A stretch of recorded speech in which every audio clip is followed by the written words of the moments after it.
இந்திய ராணுவத்தில் பணிபுரியும் போது 2 பிள்ளைகளும் ராவி நதியில் தவறி விழுந்து மரித்து விட்டார்கள். பிறகு அவர் மற்றும் அவர் மனைவி பிள்ளைகள் இழந்த துக்கத்தில் என்ன செய்வது என்று தெரியாமல் தவித்துக் கொண்டு இருக்கும் போது இயேசு கிறிஸ்து தரிசனம் கொடுத்து இருவரும் ஆண்டவருக்கென்று ஊழியம் செய்யும்படி அழைக்கப்பட்டார்கள்.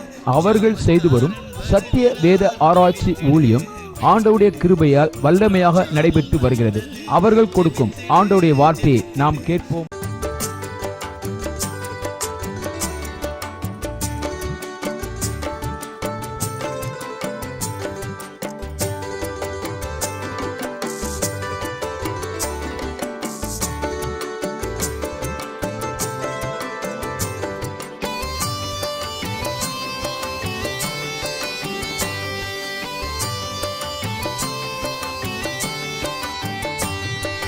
ஜாமக்காரன் வருகிறான், விழித்திடு விழித்திடு, 3ஆம் ஜாமம் வந்தது, ஜெபித்திடு ஜெபித்திடு.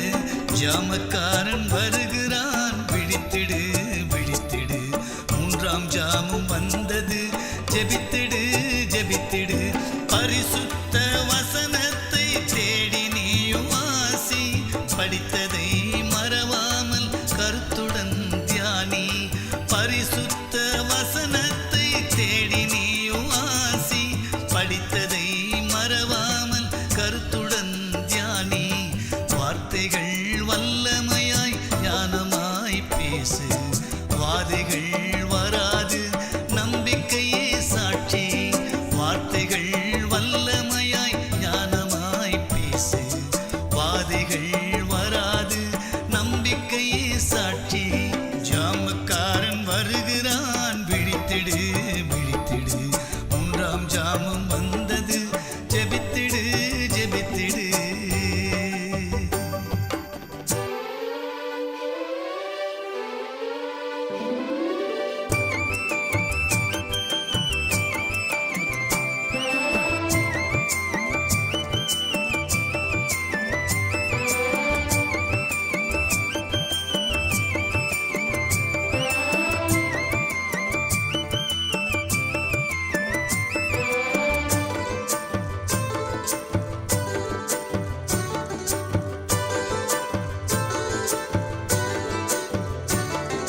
ஜெப ஆவி உலகத்தில் மழையாய் பெய்யணும், ஜகத்தை ரட்சிக்கும் அக்கினி இறங்கணும்.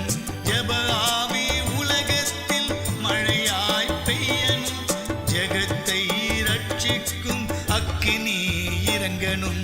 ஜெபம் செய்யும் வீரர்கள் சபையில் எழும்பணும், ஜெயம் பெற்ற ஸ்திரீகளும் முழங்காலில் நிற்கணும்.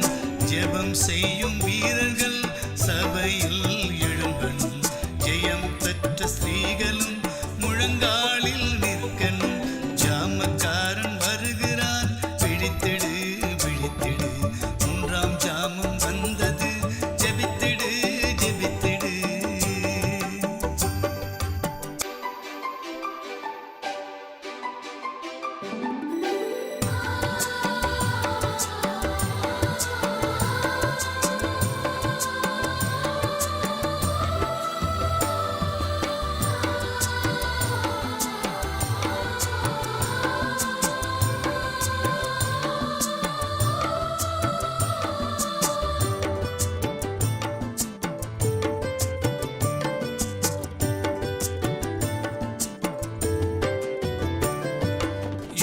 வீரன் கைகளில் சிலுவை கொடி தெரியுது, சீடன் பாடும் சங்கீதம் இமயத்தில் கேட்குது. யுத்த வீரன் கைகளில் சிலுவை கொடி தெரியுது, சீடன் பாடும் சங்கீதம் இமயத்தில் கேட்குது. சமாதான சுவிசேஷ பாதரட்சை அணிந்திடு, ஆவியின் பட்டயமே அணி அணியாய் புறப்படு. சமாதான சுவிசேஷ பாதரட்சை அணிந்திடு, ஆவியின் பட்டயமே அணி அணியாய் புறப்படு. ஜாமக்காரன் வருகிறான், விழித்திடு விழித்திடு, 3ஆம் ஜாமம் வந்தது, ஜெபித்திடு ஜெபித்திடு.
வருகிறார் காத்திரு. அதிகாலை ஜபத்தினால் ஆசீர்வாதம் துதித்திடு. மணவாளன் இயேசு கிறிஸ்து வருகிறார் காத்திரு. ஜாமக்காரன் வருகிறான் விழித்திடு மகனே. மூன்றாம் ஜாமம் வந்தது ஜெபித்திடு மகளே. ஜாமக்காரன் வருகிறான் விழித்திடு மகனே. மூன்றாம் ஜாமம் வந்தது ஜெபித்திடு மகளே. பரிசுத்த வசனத்தை தேடி நீயும் வாசி. படித்ததை மறவாமல் கருத்துடன் தியானி. பரிசுத்த வசனத்தை தேடி நீயும் வாசி. படித்ததை மறவாமல் கருத்துடன் தியானி. வார்த்தைகள் வல்லமையாய் ஞானமாய் பேசு. வாதைகள் வராது நம்பிக்கையே சாட்சி. வார்த்தைகள் வல்லமையாய் ஞானமாய் பேசு. வாதைகள் வராது நம்பிக்கையே சாட்சி. ஜாமக்காரன் வருகிறான் விழித்திடு மகனே. மூன்றாம் ஜாமம் வந்தது ஜெபித்திடு மகளே. ஹல்லேலூயா. கர்த்தருடைய நாமத்துக்கு மகிமை உண்டாவதாக. இந்த நாளில் நாம் சீசன் போதகத்தை கற்றுக்கொள்கிறவன் அந்த தலைப்பில் நாம் எடுக்க போகிறோம். சீசன் போதகத்தை கற்றுக்கொள்கிறவன். சங்கீதம் 32:8, நான் உனக்கு போதித்து நீ நடக்க வேண்டிய வழியை உனக்கு காட்டுவேன். உன்மேல் என் கண்ணை வைத்து ஆலோசனை சொல்வேன். அல்லேலூயா. அப்போ போதகத்தை சீசன் கற்றுக்கொள்பவன். நீதிமொழிகள் 3:5 உன் சுய புத்தியின் மேல் சாயாமல் உன் முழு இருதயத்தோடும் கர்த்தரில் நம்பிக்கையாயிருந்து. போதகத்தை கற்றுக்கொள்கிறவன் யாரிடத்துல? ஆண்டவராக இயேசுவிடத்தில். அல்லேலூயா. ஆனால் அந்த சீசன் தன் சுய புத்தியின் மேல் சாயாமல் உன் முழு இருதயத்தோடும் கர்த்தரை என்ன பண்ணியிருக்கணும்? நம்பிக்கையாக இருக்கணும். அல்லேலூயா. அதாவது கர்த்தரே சார்ந்து நம்ம என்ன பண்ணோம்? அந்த சீசன் கற்றுக்கொள்ளணும். நமக்குள்ளே அந்த சுய புத்தியோ சுய ஞானமோ சுய அறிவோ இருக்கக்கூடாது. புரியுதுங்களா? எனக்கு தெரியும், எனக்கு எல்லாம் தெரியும் அப்படின்னு நம்ம என்ன செய்கிறோம்? நம்முடைய சுய புத்தியின் மேல் சாஞ்சிடுவோம். மத்தேயு 11:29 நான் சாந்தமும் மனத்தாழ்மையுமாய் இருக்கிறேன். என் நுகத்தை உங்கள் மேல் ஏற்றுக்கொண்டு என்னிடத்தில் கற்றுக்கொள்ளுங்கள். அப்பொழுது உங்கள் ஆத்துமாக்களுக்கு இளைப்பாறுதல் கிடைக்கும். அல்லேலூயா. நீதிமொழிகள் 3:5 வாஸ்தவம். சுய புத்தியின் மேல் சாயாமல் உன் முழு இருதயத்தோடு கர்த்தரில் நம்பிக்கையாக இருக்குன்னு சொன்னார் ஆண்டவர். இங்கே என்ன சொல்கிறாரு? என்னிடத்தில் கற்றுக்கொள்ளுங்கள். அவரிடத்தில் கற்றுக்கொண்டால் ஏசாயா 49:10 சொல்கிறார் ஆண்டவர். அவர்கள் பசியாய் இருப்பதில்லை, தாகமாய் இருப்பதில்லை, உஷ்ணமாகிலும் வெயிலாகிலும் அவர்கள் மேல் படுவதும் இல்லை. அவர்களுக்கு இறங்குகிறவர் அவர்களை நடத்தி அவர்களை நீரூற்றுகளிடத்துக்கு கொண்டு போய் விடுவார். அல்லேலூயா. இந்த வசனத்தில் பார்த்தீங்கன்னா அவர்களை நடத்தி, அதாவது அங்கே தான் கற்றுக்கொள்கிற இடத்துல தான் நடத்துகிறார். அல்லேலூயா. எப்படி நடத்துகிறார்? நடத்தி அவர்களை நீரூற்றுகளிடத்துக்கு கொண்டு போய் விடுகிறார். அல்லேலூயா. யாரை? சீசர்களை. அல்லேலூயா. அவர்கள் பசியாக இருப்பதும் இல்லை, தாகமாக இருப்பதும் இல்லை, உஷ்ணமாகிலும் வெயிலாகிலும் அவர்கள் மேல் படுவதும் இல்லை. அவர்களுக்கு இறங்குகிறவர் அவர்களை நடத்தி அவர்களை நீருற்ற இடத்திற்கு கொண்டு போய் விடுகிறார். அல்லேலூயா. ஒரு சீசனாக நீங்கள் கற்றுக்கொள்ளும் போது உங்கள் மேல் வெயில் படுவதில்லை, உஷ்ணமும் மேலே என்ன பண்ணாது? உஷ்ணம் வராது. அப்படி வந்தாலும் அது என்ன பண்ணாது? அந்த மரம் அது நீரூற்றில் இருக்கிறது. இல்லையா? எப்பவுமே குளுமையாக அது என்ன பண்ணுவேன்? அந்த மரத்தில் அந்த குளுமையை பார்க்க முடியும். அப்படின்னா என்ன சொல்கிறார் ஆண்டவர்? உஷ்ணம் வெயில் அப்படின்னா என்ன அர்த்தம்? வெயில் என்பது சூரிய வெளிச்சத்தில், அது பட்டவர்கள் நமக்கு என்ன உண்டாகுது, அதுக்குள்ளே உஷ்ணமும் நம்ம மேலே அடிக்குது. அல்லையா? அப்படின்னா என்ன, உங்களுக்கு பாடு உபத்திரம் துன்பம் வந்துச்சுன்னா அது பெருசாலாம் தெரியாது. புரியுங்களா? இல்லைன்னா நமக்கு சின்ன சின்ன கவலை கூட என்ன பண்ணிடுது, கவலை துக்கத்தை உண்டாக்கி துக்கம் என்ன செய்து சந்தோஷத்தை எடுத்துருது. அல்லையா? அப்போ ஒரு சீசனாக நீங்கள் இருந்தீங்கன்னா இயேசுடைய அடிச்சுவடைகளை இயேசு கிறிஸ்துவில் கற்றுக்கொண்டோம்னா, அந்த கற்றுக்கொள்கிற சீசன் உள்ளத்தில் பாடுகள் துன்பங்கள் வரும்போது அது என்ன பண்ணுவான், அதுக்கு அவனுக்கு பெருசாக தெரியாது. புரியுங்களா? அதாவது அங்கே சொல்ல பாருங்க, அவர்கள் பசியாக இருப்பதில்லை தாகமாகவும் இருப்பதில்லை. அல்லையா? அப்படின்னா என்ன, நல்ல பசியாக இருப்பதுன்னா நல்ல வசனத்தில் வளருவாங்க. அவங்களுக்குள்ளே ஜீவ தண்ணீர் பெருகினே இருக்கும், தாகம் அடைய மாட்டாங்க. புரியுதுங்களா? என்றென்றைக்கும் அந்த மரம் எங்கே இருக்குது, நீருட்டில் தான் இருக்கிறது. அல்லையா? அதனால் நமக்கு நல்ல சீசனாக நீங்கள் கற்றுக்கொண்டாதான் இதெல்லாம் நடக்கும்.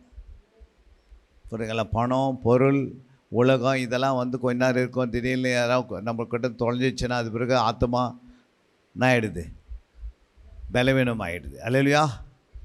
ஆனால் சத்தியத்தில் நல்லா வளர்ந்துட்டாங்கன்னா ஒரு சீசனுக்கு எது நடந்தாலும் அவங்களுக்கு பெருசாக தெரியாது, அது சால் ஆகிடும். அல்லையா? அதனால தான் ஒரு சீசனுக்கு என்ன வேணும், போதனை வேணும். அல்லையா? அதை நான் உனக்கு போதித்து. அப்போ முதல் ஒருத்தருக்கு ஒரு காரியத்தை செயல்படுத்தினா என்ன செய்யணும், ஒரு பிள்ளைகளுக்கு போய் நீ கற்றுக் கொடுக்கணும் ஸ்கூலில், இல்லை ஒரு சண்டே கிளாஸ் நடத்தணும். அப்போ நீங்கள் ஃபஸ்ட்டு கற்றுக்கொள்ளணும். புரியுங்களா? இப்போ நீங்களே ஒரு நல்ல பைபிள் டீச்சராக இருந்து தன் பிள்ளைகள் கற்றுக் கொடுக்கலாம். புரியுங்களா? நாளைக்கு உங்கள் பிள்ளைகளுக்கு நீங்கள் கற்றுக் கொடுக்கல அப்படின்னா ஆண்டவரும் கொடுத்து கணக்கு கேட்பார். புரியுங்களா? அதுங்க ஏற்ற நேரங்கள் வரும்போது சத்தியம் இல்லைன்னா விழுந்து போயிடுவாங்க. நீங்கள் ஃபஸ்ட்டு என்ன செய்யணும், நீங்கள் கற்றுக்கொள்ளணும். அதுக்கு பிறகு நம்முடைய பிள்ளைகள் கற்றுக் கொடுக்கணும். இரண்டாவது, உங்களுக்கு தெரிஞ்ச சபையில் இருந்தால் அவங்களுக்கு கற்றுக் கொடுக்கணும். இல்லை அது தெரியலன்னா நம்ம தெரிஞ்சவங்களுக்கு நம்ம ஃபோன் பண்ணி ஒரு கிளாஸ் எடுக்கணும். அப்போ ஏன் அப்படின்னா, நீ கற்றுக் கொடுக்க அந்த மரமானது கனி கொடுக்க தான் மாறுது. ரெண்டாவது, நீங்கள் கற்றுக் கொடுக்கும்போது நீங்கள் வளருகிறீங்க. மற்றக்கு நீ பேசினாவே மற்ற கற்றுக் கொடுக்குறனாவே ஆட்டோமேட்டிக்காக என்ன ஆகிடும், ஃபஸ்ட்டு நம்ம அந்த வார்த்தை சொல்கிறதுக்கு முன்னாடி நம்ம அந்த சொல்லுகிற வார்த்தையின்படி நம்ம வாழ ஆரம்பிச்சிடறோம். நம்ம யாருக்குமே எதுவும் சொல்லலாம் அப்படின்னா நம்ம செய்கிற தவறுகள் நமக்குள்ளே மறைஞ்சிருக்கும். அது வெளியே வராது. அதன் மூலமாக அந்த தவறு சுத்திகரிக்கப்படாதனால அது மூலமாக வியாதிகள் நோய்கள்லாம் திடீர்னு நம்முடைய சரீரத்தை தாக்கிடும். புரியுங்களா? ஏன் அப்படின்னா, பிசாசானவன் தந்திரவனாக பண்ணுறான், தீய விதைகளையும் விதைத்தர்றான் மனசில். இல்லையா? அதே போல் நம்ம சத்தியத்தை கேட்டு யாருக்கும் சொல்லணும், அதுவே நமக்கு ஒரு சாபமாக மாறிடும். நம்ம கற்றுக்கொண்ட சத்தியத்தை நம்ம யாருக்கும் போதிக்கலைன்னா அதுவே என்ன ஆகிடுது, அதுவே நமக்கு சாபமாகிடுது. அப்போ அந்த சாபத்தை நம்ம உட்காந்து கிளாஸில் கற்றுக்கின்னு சாபம் உள்ளவனா நம்ம மாறிடக்கூடாதுல்ல. நாம் எதை கற்றுக்கொண்டோமோ, அப்போ சீசர்னா என்ன அர்த்தம், அவங்க எதை கற்றுக்கினாங்களோ அது போய் என்ன பண்ணுவாங்க, மற்றவங்களை போய் சொல்லுவாங்க. புரியுங்களா? அதுக்கு தான் நம்மளை ஆண்டவர் என்ன பண்ணுறாரு, டீச்சர்ன்றது ரொம்ப கடினமான ஒர்க்கெல்லாம் செய்யணும். போயிட்டு கடவாரை கொண்டு போயிட்டு ஸ்கூலில் பெரிய பெரிய டிக் பண்ணி எடுக்கணும், டெய்லி ஒரு 2 அடி பள்ளம் ஒன்றுமா சொல்லியிருக்கிறாங்க இல்லை. அப்போ டீச்சர்ன்றது என்ன, கற்றுக்கொண்டு மற்ற கற்றுக் கொடுக்கணும். சீசனாக என்ன, நம்ம கற்றுக்கொண்டதை மற்ற கற்றுக் கொடுக்கணும். அப்போ போதிக்கப்படாமல் ஆண்டோடைய இப்போ வார்த்தையை நான் உங்களுக்கு போதிக்கிறேன், நீங்கள் மற்றவங்களுக்கு போதிப்பீங்க. புரியுங்களா? அப்போ போதிக்கணும்னா 24 மணி நேரம் போதிக்கணுமா? அப்படி இல்லை. நீங்கள் ஒரு குடும்ப ஜபம் நடத்தினாவே அந்த குடும்ப ஜபத்தில் உங்கள் பிள்ளைகளுக்கு போதிக்கலாம் ஃபஸ்ட்டு. புரியுங்களா? அப்படி தான் நம்ம என்ன பண்ணுறோம், வளர்கிறோம். புரியுங்களா? அப்போ சத்தியம் ஒரு மனுஷனுக்கு போதிக்கும் போது அது விடுதலை ஆக்கிடும். அவங்களுக்கு எதனா கஷ்டம் வந்துச்சுன்னா அவங்களுக்கே தெரியும் அந்த வசனத்துக்கு எந்த கஷ்டத்துக்கு எந்த வசனம்னு, அது அவங்க மனசில் இருக்கும், அது அவங்களுக்கு விடுதலை ஆக்கும். அந்த மனசுக்குள்ளே அந்த வசனம் இல்லைன்னா தான் நம்ம என்ன பண்ணுவோம், 4 பேர்கிட்ட உதவி கேட்போம். இதுக்கு என்ன செய்கிறது, இப்படி ஒரு சரீரத்தில் ஆத்மா இந்த பலவீனம் இருக்குது, இது போக மாட்டேங்குது. நான் ஜெபம் பண்ண விட என்ன பண்ண மாட்டேங்குது, போக மாட்டேங்குது. புரியுங்களா? அப்போது எந்த விதமான கட்டுகளுக்கும் கரெக்டான சத்தியம் தான் அது விடுதலாக்கிறோம். புரியுங்களா? அப்படி இல்லைன்னா தான் பிசாசு என்ன பண்ணுவான், நம்மளை வந்து விடுத்துவான். அதனால தான் நல்ல ஒரு சீசன் ஃபஸ்ட்டு போதிக்கப்படணும். எப்படி போதிக்கப்படணும்னா அங்கே உபாகம் 6:7 சொல்லப்பட்டிருக்கிறது, கருத்தாய் போதிக்கப்பட வேண்டும். வாசிங்க அந்த வசனத்தை. நீ அவைகளை உன் பிள்ளைக்கு கருத்தாய் போதித்து, நீ உன் வீட்டில் உட்கார்ந்திருக்கிற போதும், வழியில் நடக்கிற போதும், படுத்துக்கொள்கிற போதும், எழுந்திருக்கிற போதும் அவைகளை குறித்து பேசி. அப்போ அதில் என்ன போட்டிருக்காரு, கருத்தாக போதிக்கின்றார். பிள்ளைகளுக்கு என்ன செய்யணுமா, கருத்தாக போதிக்கணும். அதாவது கருத்தாக என்னன்னா, அதாவது அவங்களுடைய மனசுக்குள்ளே வந்து இந்த வார்த்தை போகிற வரைக்கும் விடக்கூடாது. சும்மா அப்படி கேட்டேன், புரியுங்களா? அவங்களுக்கு நல்ல தெளிவு அடையணும், புத்தி தெளியணும், எனக்கு புரியுது அந்த அளவுக்கு வரணும். இல்லையா? புரியுதுங்களா சொல்கிறது? அப்படின்னா நீங்கள் சொல்லி எது திறந்தாலும் அவங்களுக்கு கருத்தாக சொல்லி தரணும். அவங்க வேதத்தை அவங்களே வாசிக்கிற அளவுக்கு வரணும், அவங்களே தியானிக்கிற அளவுக்கு வரணும், அவங்களே அந்த வசனங்களை ஆராய்ந்து பார்க்குற அளவுக்கு இருக்கணும்.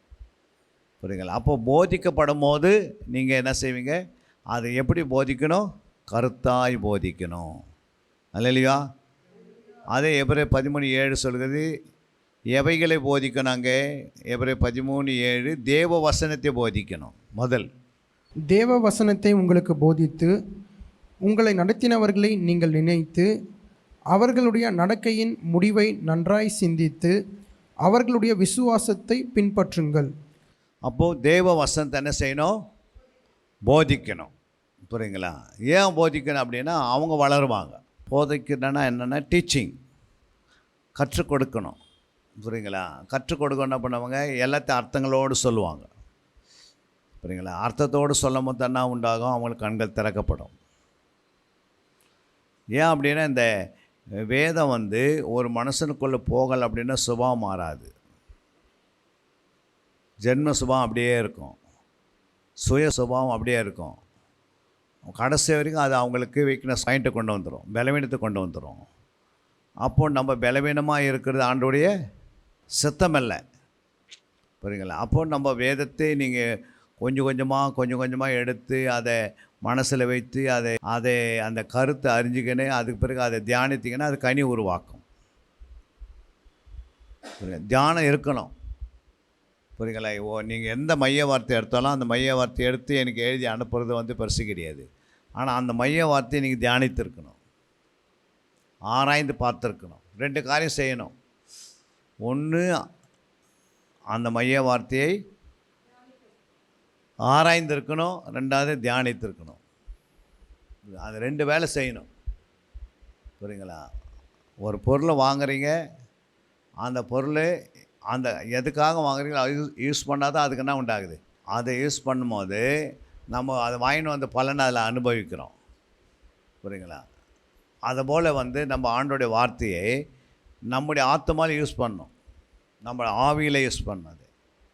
ஆவி ஆத்மா 2த்துலேயும் என்ன செய்யணும், அந்த வார்த்தை வேலை செய்ய வைக்கணும். அப்போ தான் உனக்கு ஆசீர்வாதங்கள், உன்னுடைய ஆவிக்குரிய ஜீவன் வந்து வளர்ச்சி அடையும். இல்லைன்னா வளர்ச்சி அடையாது. கடைசி வரைக்கும் உங்களுடைய மனசில் இருக்கிற காரியங்கள் அது அப்படியே தேங்கிடும். அதுக்கு பிறகு பிசாசு ஒரு நாள் தந்திரமாக அந்த இருதயத்தை கவிடுவான்.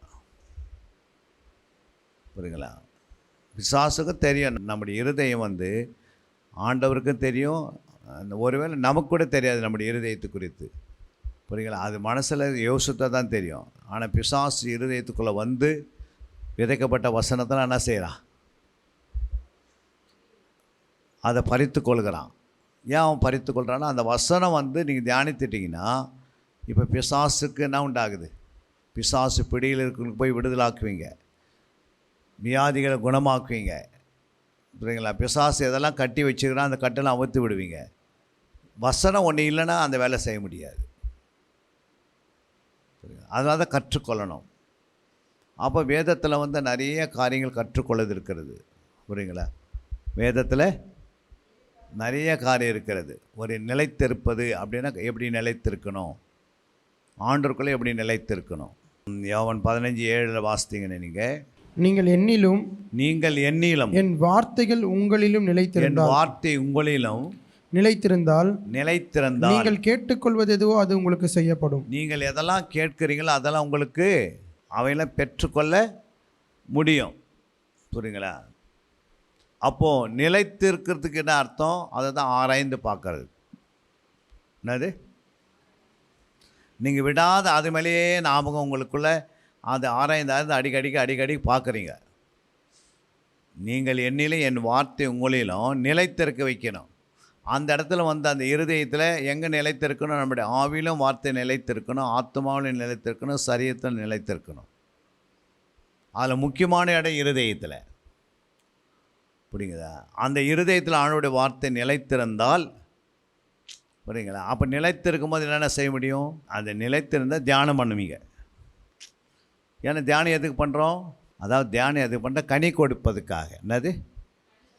சங்கீதம் 1:2 வாசிக்கிறேன். கர்த்தருடைய வேதத்தில் இரவும் பகலும் தியானமாக இருக்கிற மனுஷன் பாக்கியவான், அவன் நீர்க்கால்கள் ஓரமாய் நடப்பட்டு. அப்போ நீர்க்கால்களால் ஓரமாய் நடப்படுறது யார்? தியானிக்கிற மனுஷன்தான். அப்போ நீங்கள் வார்த்தை உங்களுக்குள்ளே நிலைத்திருக்கும் போது தியானம் பண்ண ஆரம்பிச்சிட்டிங்கன்னா நீங்கள் எப்படி இருப்பீங்க? நீங்கள் கனி கொடுக்கலாம் மாறிடுவீங்க. அந்த 3ஆம் வசனம் நிறைவேறும். சங்கீதம் 1:3 நிறைவேறும். ஏன்னா நிலைத்து இல்லைன்னா தான் என்ன பண்ண முடியாது? கனி கொடுக்க முடியாது. புரியுதுங்களா? அப்போ கனி இல்லைன்னா என்ன பண்ண முடியாது? கனி இல்லை ஒருத்தருக்குலாம் என்ன செய்ய முடியாது? வருகையில் போக முடியாது. புரியுங்களா? அதாவது 7ஆம் அதிகாரம் 19-20 வாசித்தீங்கன்னா, நல்ல கனி கொடாத மரமெல்லாம் வெட்டுண்டு அக்னியிலே போடப்படும், ஆதலால் கனிகளினாலே அவர்களை அறிவீர்கள். பரலோகத்தில் இருக்கிற என் பிதாவின் சித்தத்தின்படி செய்கிறவனே பரலோக ராஜ்யத்தில் பிரவேசிப்பன் அல்லாமல் என்னை நோக்கி கர்த்தாவே கர்த்தாவே சொல்லுகிறவன் அதில் பிரவேசிப்பதில்லை. அந்நாளில் அநேகர் என்னை நோக்கி கர்த்தாவே கர்த்தாவே உமது நாமத்தினாலே தீர்க்கதரிசனம் உரைத்தமே, உமது நாமத்தினாலே பிசாசுகளை துரத்தணும் அல்லவா, உமது நாமத்தினாலே அநேக அற்புதங்களை செய்த அல்லவா என்பார்கள். அப்பொழுது நான் ஒரு காலம் உங்களை அறியவில்லை, அக்கிரம செய்காரரே என்னை விட்டு அகன்று போகுங்கள் சொல்லுவேன். அடுத்தது, ஆகையால் நான் சொல்லி இந்த வார்த்தைகள் கேட்டு இவைகளின்படி செய்கிற எவனோ அவனை கண்மணில் வீட்டை கட்டின புத்தி உள்ள மனுஷனுக்கு ஒப்பிடுவேன். அல்லேலூயா. அப்போ இந்த வார்த்தை எங்கன்னு சொல்ல ஆரம்பிக்கிறார் ஆண்டவர்? இல்லை, கனி எங்கேருந்து ஆரம்பிச்சது? இல்லை, இதில் வாசித்தீங்கள்ல, கனி நல்ல மரம் கெட்ட கனியில் கூடாது, கெட்ட மரம் கூடாது. அப்படி சொல்லிட்டு என்ன சொல்கிறாரு? போடப்படும். பரலோகத்திலே இருக்கிற என் பிதாவின் சித்தத்தின்படி பரலோகத்தில் இருக்கிற பிதாவின் சித்தம் என்னன்னா, அவர் சொன்ன வார்த்தையின்படி அப்படியே நடக்கிறது. புரியுங்களா? அவர் சொன்ன வார்த்தையின்படி வாழ்ந்து காட்டுவது. புரியுங்களா? அப்போ இந்த வாழ்ந்து காட்டுக்கிற வேலை எங்கே வருது? அவங்க அப்படியே வாழ்ந்து காட்டி, புரியுங்களா, அப்படியே கண்மலையில் மேல் அவங்க என்ன பண்ணுறாங்க? வீட்டை கட்டுகிறவன் அவன் எப்படிங்கிறான்? புத்தி உள்ளவனாக இருக்கிறான். அல்லேலூயா. அப்போது கனி இல்லை அப்படின்னா அவன் என்ன பண்ணுறான்? வெட்டுண்டு அக்னியில் போடப்படும். இல்லைங்க, நான் வந்து பிசாசை துரத்தினேன், நான் தீர்க்கதரிசனம் உரைத்தேன், இல்லை நான் வந்து என்ன பண்ணிட்டேன், அற்புதம் செய்தேன், அதெல்லாம் ஓகே. ஆனால் தேவன் என்ன சொல்கிறார்? நான் உங்களை அறிய. இப்போ நீங்கள் பிசாசை துரத்துக்கிறீங்களா இல்லையா? தீர்க்கதரிசனம் உரைத்துக்கிறீங்களா இல்லையா? எத்தனையோ பிள்ளைங்க ஸ்கூலில் படிக்குதுங்க, இந்த மாதிரி பாஸ் பண்ணிவிடுவீங்க நீங்கள் அப்படின்னு சொல்லியிருப்பீங்களா இல்லையா? ஒரு சின்ன ஜாப் பண்ணியிருப்பீங்களா இல்லையா? நம்ம பிசாசுகளை துரத்துவார்கள் விசுவாசினுக்குது வசனம். விசுவாசம் நடக்கிற அடையாளங்கள் அதான், விசுவாசம் நடக்கிற அடையாளங்கள் ஏவனே விசுவாசிகள் அப்படின்றாரு. அந்த விசுவாசிகள் என்ன செய்ய? அவங்களுடைய அடையாளம் என்னென்னா நவமான பாஷை பேசுவார்கள், அப்புறம் பிசாசுகளை, அப்புறம் கைகளை வைப்பார், குணமாவார்கள், சுகமாவார்கள். அப்போ இதெல்லாம் வந்து யார்? விசுவாசி தான். அப்போது நம்ம எல்லாமே விசுவாசம் இருக்கிறோம். ஆனால் கனி இல்லைன்னா, கனி கொடுக்கலன்னா நம்ம எங்கே போக முடியாது? பரலோகத்துக்குள்ளே நுழைய முடியாது. அது யாராக இருந்தாலும் என்னன்னா, கனி தான் முக்கியம் ஆண்டவருக்கு. அப்போ கனி கொடுக்கணுன்னா என்ன செய்யணும்? தியானிக்கணும். புரியுங்களா? தியானிக்கணும்னு என்ன பண்ணோம்? கனி கொடுப்போம். கனி கொடுக்கும்போது என்ன நடக்குது? நீர்க்கால்கள் ஓரமாய் நடப்பட்டு தன் காலத்தில் தன் கனியை கொடுப்பான். அவன் இலை உதிராத மரத்தை போல் இருப்பான். அவன் செய்வதெல்லாம் வாக்கியம். அப்போ யார் செய்வது வாக்கியம்? அந்த கனி கொடுக்குறவன் தான். அதனால தான் கண்மணியில் மேல் என் சபையை கட்டுவேன்றாரு. அப்போ கண்மணியில் நீங்கள் எப்படி இருப்பீங்க? வார்த்தையை கேட்டு அப்படியே நடக்கிறீங்க பாரு, அதுதான் வாக்கியன்றது. புரியுங்க? அப்போ அதை தான் ஆண்டவர் சொல்கிறாரு, ஃபஸ்ட்டு நீங்கள் வந்து கற்றுக்கொள்ளணும். கற்றுக்கொள்ளும் போதே நீங்கள் வேதத்தை என்ன செய்யணும்? நல்லா அதை ஆராய்ந்து பார்க்கணும். ரெண்டாவது தியானிக்கணும். ஃபஸ்ட்டு தேடுகிறீர்கள், அதுக்கு பிறகு ஆராய்ந்து பார்க்குறீங்க, தியானிக்கிறீங்க. அப்படின்னா அதனால் அந்த வார்த்தை அவங்களுக்குள்ள நிலைத்திருக்கிறது. நீங்கள் என்னிலும் என் வார்த்தை உங்களிலும் நிலைத்திருந்தால், அப்போ எப்போ தியானிக்கிறவங்களுக்கு தான் நிலைத்திருக்கும். புரியுங்களா? தியானிக்கிறவங்க தான் என்ன பண்ணாங்க? அடிக்கடிக்கு அந்த இடத்துல போய் பார்த்துட்டு வருவாங்க. இருக்குதா வார்த்தை? நான் சொன்ன வார்த்தை எங்கே இருக்குது? புரியுங்களா? நீங்கள் அதாவது ஒன்று வச்சுட்டிங்கன்னா, ஒரு முக்கியமான பொக்கிஷம் வீட்டில் வச்சுருக்கீங்கன்னா, அடிக்கடிக்கு உங்கள் மனசு எங்கே இருக்கும்? அந்த பொருள் மேலேயே இருக்கும். இருக்குதா இல்லைங்களா? ஏன் இருக்கும்? நம்ம அந்த பொருள் மேலே ஏன் இருக்குன்னா, நம்ம அதுக்கு வந்து விலையேறுபற்ற நிறைய பணத்தை கொடுத்து வாங்கியிருக்கலாம். ஏன்னா அது அந்த பணத்தை நம்மக்கிட்ட வந்து சம்பாரிச்சது வந்து சும்மா வந்துடுச்சு. பணம் கை கஷ்டத்தினால அது வேலை செய்து கஷ்டப்பட்டு நீங்கள் சம்பாரித்து அந்த பொருளை வச்சுருக்கிறீங்கன்னா, அந்த பொருள் மேலே உங்கள் ஞாபகம் எப்போவுமே என்ன பண்ணோம்? நடுராத்திரி கூட போயிட்டு நம்ம என்ன பண்ணுறோம்? ஒருவேளை அது இருக்குதா இல்லையான்னு கூட என்ன ஆகுது? அதே போல் ஆண்டவர் சொல்ல, உங்கள் பொக்கிஷம் எங்கே இருக்குது? அங்கே தான் உங்களுடைய நினைவு அங்கே இருக்குன்றாரு. அதே போல் தான் ஆண்டவர் சொல்கிறாரு. அது அப்போ என்ன ஆகுதுன்னா, அதை நீங்கள் அதில் என்ன இருக்கிறீங்க? அடிக்கடி இந்த பொக்கிஷம் ஞாபகம் வருதுன்னா என்ன அர்த்தம்? இல்லை, உங்கள் பொக்கிஷம் மேலே உங்களுடைய நினைவு அடிக்கடிக்கு போகுதுன்னா என்ன அர்த்தன்றேன். அடிக்கடிக்கு நீங்கள் அந்த பொருள் மேலே உங்கள் எண்ணங்கள் போகுதுன்னா அந்த பொருளில் நீங்கள் நிலைத்திருக்கிறீங்கன்னு அர்த்தம். என்னது? நீங்களும் அதுவும் எப்படி இருக்குது? நீங்கள் நிலைத்திருக்கிறீங்க. புரியுதுங்களா? இப்போ அந்த பொருளை அடிக்கடி நிலைத்தினா அந்த பொருள் அங்கேருந்து எங்கேயுமே என்ன பண்ணாது, அவ்வளோ சீக்கிரமாக போகாது. அது மாதிரி வார்த்தை, நீங்கள் என்னிலே என் வார்த்தை உங்களிலே நிலைத்திருந்தால் நீங்கள் எதெல்லாம் கேட்குறீங்களோ நான் அதை தருவேன் அப்படின்னு சொல்லிவிட்டு அடுத்த வசனம் சொல்கிறது 15:8 யோவான். நீங்கள் மிகுந்த கனிகளை கொடுப்பதினால் என் பிதா மகிமைப்படுவார், எனக்கும் சீஷராக இருப்பீர்கள். பாருங்கள், நீங்கள் மிகுந்த கனிகளை கொடுக்கறதுனால எங்கே மிகுந்த கனி கொடுக்குறீங்க? நிலைத்திற்கு மொத்தம் கொடுக்குறீங்க. அப்போ எதை உங்களுக்குள்ளே வந்து அப்போ இந்த பொக்கிஷம், வார்த்தையாக பொக்கிஷம், வசனமாகிய பொக்கிஷம், இதே நீங்கள் என்னிலே என் வார்த்தை உங்களிலும். என்னது? 15 அதனை சொல்கிறார் ஆண்டவரே, நீங்கள் என்னிலும் என் வார்த்தை உங்களிலும் நிலைத்திருந்தால். அப்போ நிலைத்திருக்க வேண்டியது எப்படின்னா, அடிக்கடிக்கு அதை என்ன செய்யணும்? சிந்திக்கிறீங்க, அது யோசிக்கிறீங்க, அதே மேலேயே உங்களுடைய கண் இருக்கிறது. அல்லையா? எப்படி இருக்கு? அதன் மேலேயே உங்களுடைய கண் இருக்கிறது. அல்லையா? அதாவது யோவான் 14:13 வாசிங்க. நீங்கள் என் நாமத்தினாலே எதை கேட்பீர்களோ குமாரனில் பிதா மகிமைப்படும்படியாக அதை செய்வேன். பாருங்கள், அவர் என்ன செய்கிறாரு? அவருடைய வார்த்தை உங்களுக்குள்ளே நிலைத்திருக்கும் போது நீங்கள் என் நாமத்தினாலே எதை கேட்பீர்களோ குமாரின் பிதா மகிமைப்படும்படி அதை நான் செய்வேன்ன்றாரு. 1 யோவான் 5:14 நாம் எதையாகிலும் அவருடைய சித்தத்தின்படி கேட்டால் அவர் நமக்கு செவி கொடுக்கிறார் என்பதே அவரை பற்றி நாம் கொண்டு இருக்கிற தைரியம். அப்போ நாம் எதையாகிலும் அவருடைய சித்தத்தின்படி கேட்டால் 1 யோவான் 3:22 அவருடைய கற்பனைகளை நாம் கை கொண்டு அவருக்கு முன்பாக பிரியமானவைகளை செய்கிறபடியினால் நாம் வேண்டிக் கொள்கிறதோ அதை அவராலே பெற்றுக்கொள்கிறோம். ஆமென். அப்போ அவருடைய கற்பனைகளை நாம் கை கொண்டு அவருக்கு முன்பாக பிரியமானவைகளை செய்கிறபடியால் அப்போ சித்தனா என்ன? அவருக்கு பிரியமானது. அப்போ தியானம் பண்ணுறது ஒரு பிரியம்தான். என் வேதத்தில் பிரியமானு சொல்கிறாள். இரவும் பகலும் பிரியமாக இருந்து இருக்கிறவன் பாக்கியவான் தானே. தியானமாக இருக்கிற மனுஷன் பாக்கியவான். அப்போ அவருடைய வேதத்தில் இரவும் பகலும் என்ன செய்யணும்? அது மேலே பிரியமாக இருக்கணும். பிரியமாக இருக்கிறவங்க தான் அதை என்ன பண்ண முடியும்? தியானிக்க முடியும். யோவான் 16:23. அந்த நாளிலே நீங்கள் என்னிடத்தில் ஒன்றும் கேட்க மாட்டீர்கள். மெய்யாகவே மெய்யாகவே நான் உங்களுக்கு சொல்கிறேன், நீங்கள் என் நாமத்தினாலே பிதாவினிடத்தில் கேட்டுக்கொள்வது எதுவோ அதை அவர் உங்களுக்கு தருவார். அந்த நாளிலே நீங்கள் என்னிடத்தில் ஒன்றும் கேட்க மாட்டீர்கள். மெய்யாகவே மெய்யாகவே நான் உங்களுக்கு சொல்கிறேன், நீங்கள் என் நாமத்தினாலே பிதாவினிடத்தில் கேட்டுக்கொள்வது எதுவோ அதை அவரே உங்களுக்கு தருவார். அப்படின்னா என்ன அர்த்தம்? என் பேரால் நீங்கள் எதை கேட்டாலும் பிதா கொடுப்பாருன்றார். ஏன் சொல்கிறாரு?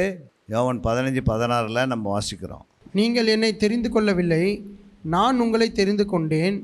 நீங்கள் என் நாமத்தினாலே பிதாவை கேட்டுக்கொள்வது எதுவோ அதை அவர் உங்களுக்கு கொடுக்கத்தக்கதாக நீங்கள் போய் கனி கொடுக்கும்படிக்கும் உங்கள் கனி நிலைத்திருக்கும்படிக்கும் நான் உங்களை ஏற்படுத்தினேன். அப்போது ஃபஸ்ட்டு வார்த்தை நிலைத்திருக்குன்னு சொன்னார். இப்போ என்ன இருக்கணும்? கனியிலே நிலைத்திருக்கணும். கனி கொடுக்கும்படிக்கு, உங்கள் கனி நிலைத்திருக்கும்படிக்கு நான் உங்களை ஏற்படுத்தினேன். அப்போ ஆண்டவராக இயேசு கிறிஸ்து நமக்கு என்ன கற்றுக் கொடுக்குறாரு? கனி கொடுக்க கற்றுக் கொடுக்குறாரு.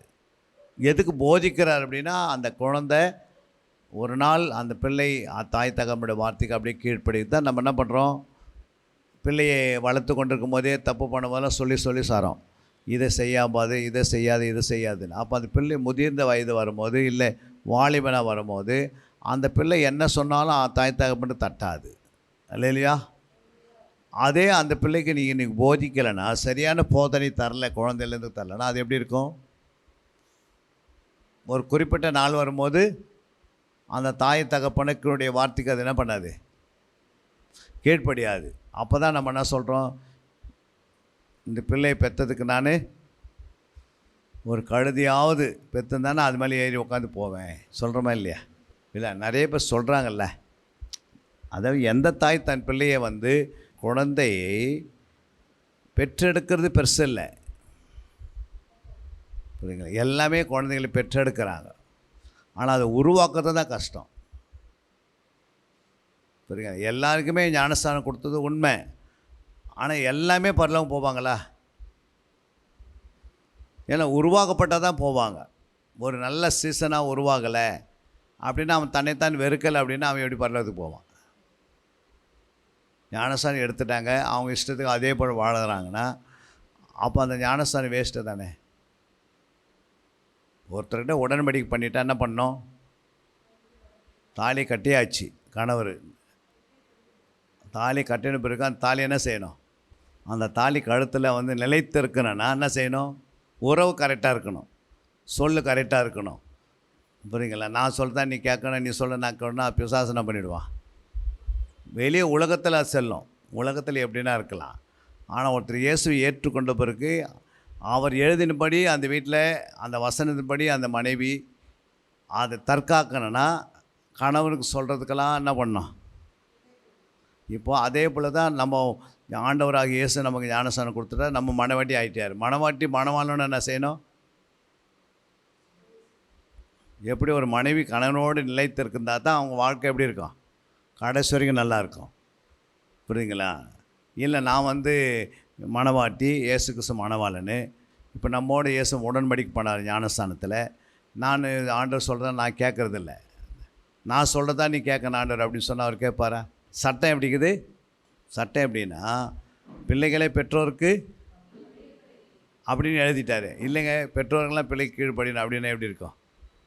பெற்றோர்கள்லாம் பிள்ளைகளுக்கு கீழ்ப்படினா எப்படி இருக்கும்? அப்படி எழுதினா எப்படி இருக்கும்? நம்ம சொல்லுவோம்.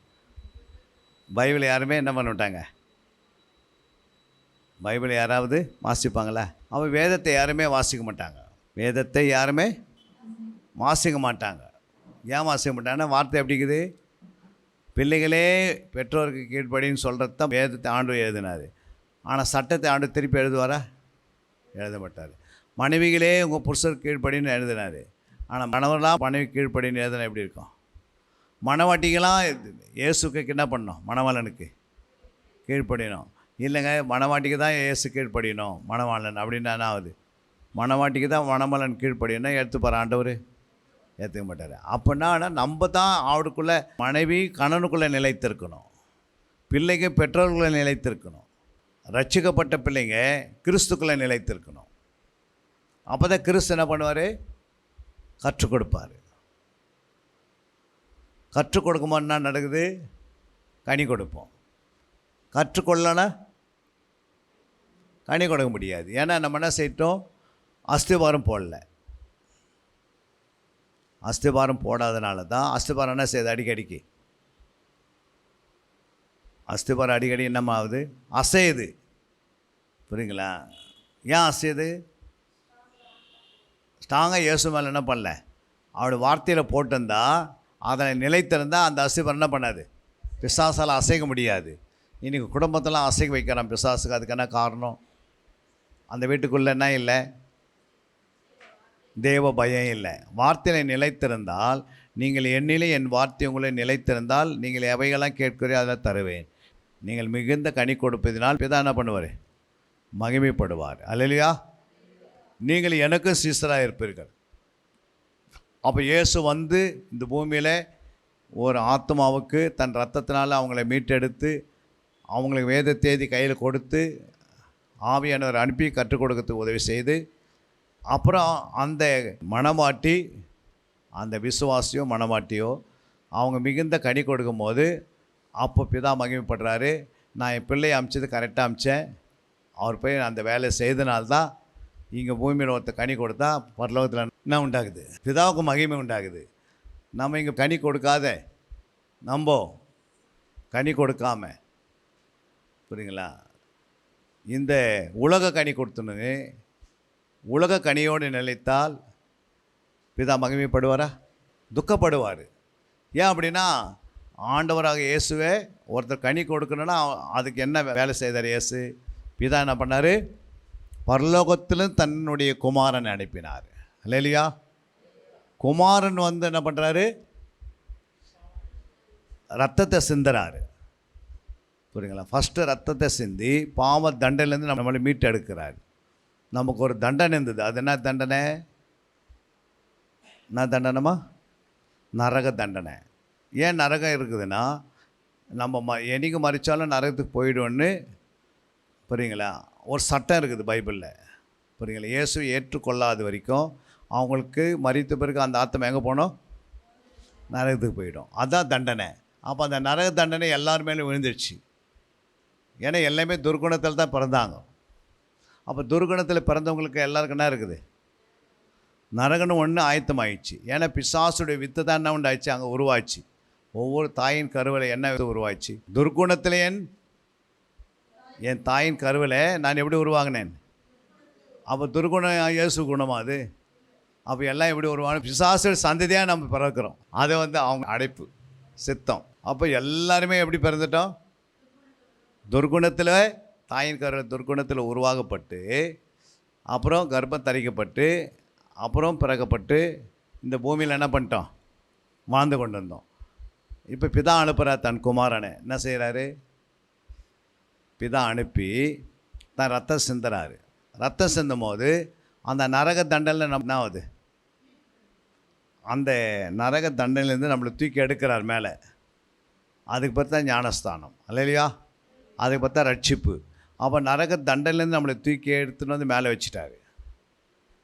மேலே வச்ச பிறகு இப்போது ஆண்டவர் என்ன செய்கிறாரு? தன்னுடைய வேதத்தை புத்தகத்தை எழுதி நம்ம கையில் கொடுக்குறாரு.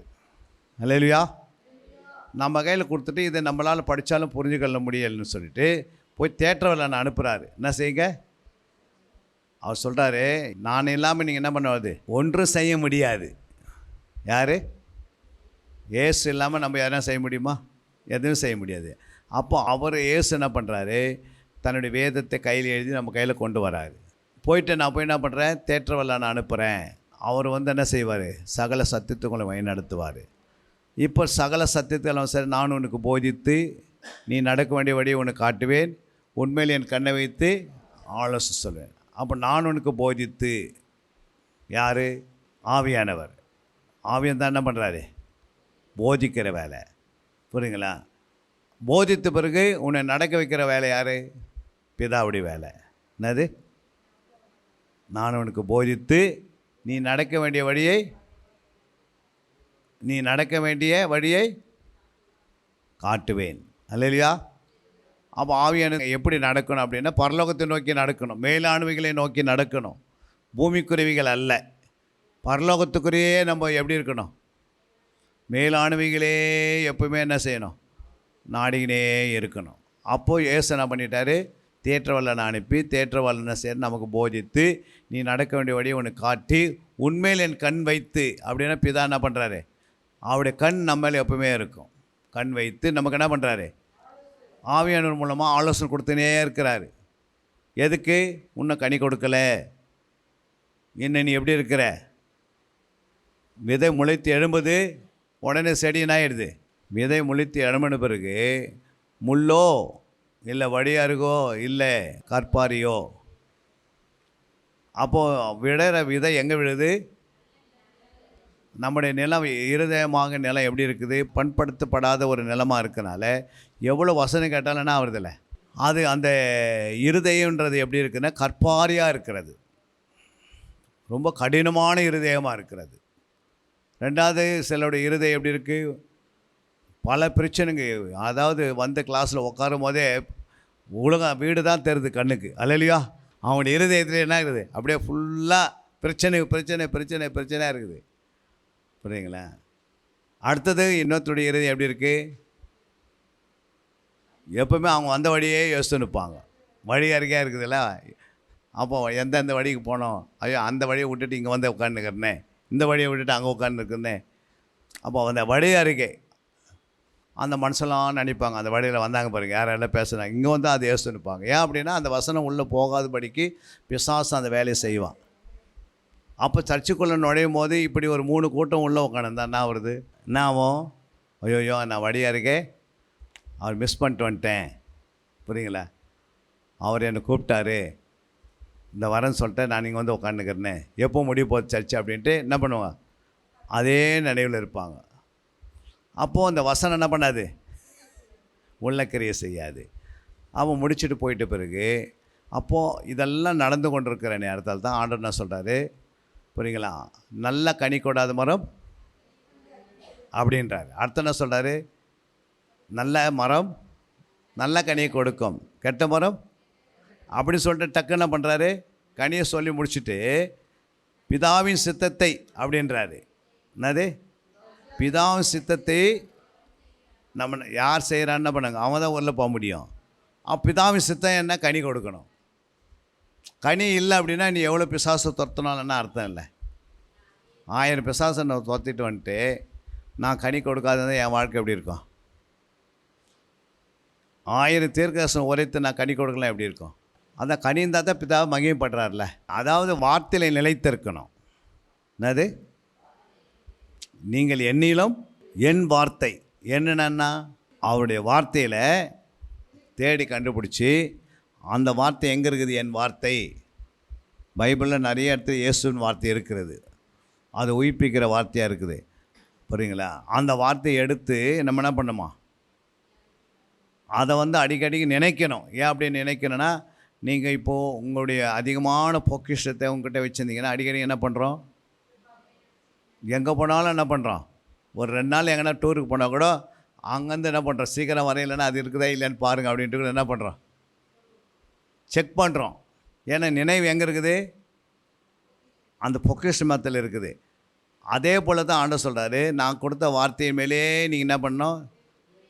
அதில் நிலைத்திருக்கணும், அதை தியானிக்கணும், சிந்திக்கணும். எப்படி அதை நினைக்கிறீங்களோ அந்த பொக்கிஷம் அடிக்கடி நினைக்கிறோம், போய் கை தொட்டு பார்க்குறீங்க இருக்குதான்னு இல்லையான்னு பார்த்துனே இருந்தால் அப்படின்னா அது மேலே நினைவாக இருக்கிறீங்க, அதை நிலைத்திருக்கிறது. அதே போல் என் வார்த்தையில் நீங்கள் நிலைத்தினே இருந்தீங்கன்னா டக்குன்னு கனி உருவாகுது. என்ன உருவாகுது?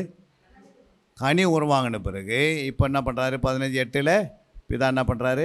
யோவான் 15:8 நீங்கள் மிகுந்த கனிகளை கொடுப்பதினால் என் பிதா மகிமைப்படுவார், எனக்கும் சீஷராயிருப்பீர்கள். நீங்கள் மிகுந்த கனி கொடுப்பதினால் உடனே பரலோகத்தில் என்ன உண்டாகுது? மகிமை. பிதா மகிமைப்படுறாரு. பூமியில் கனி உண்டாயிடுச்சு, அப்போ என் சித்தம் நிறைவேறுது. அப்போ அந்த சித்தம் என்ன?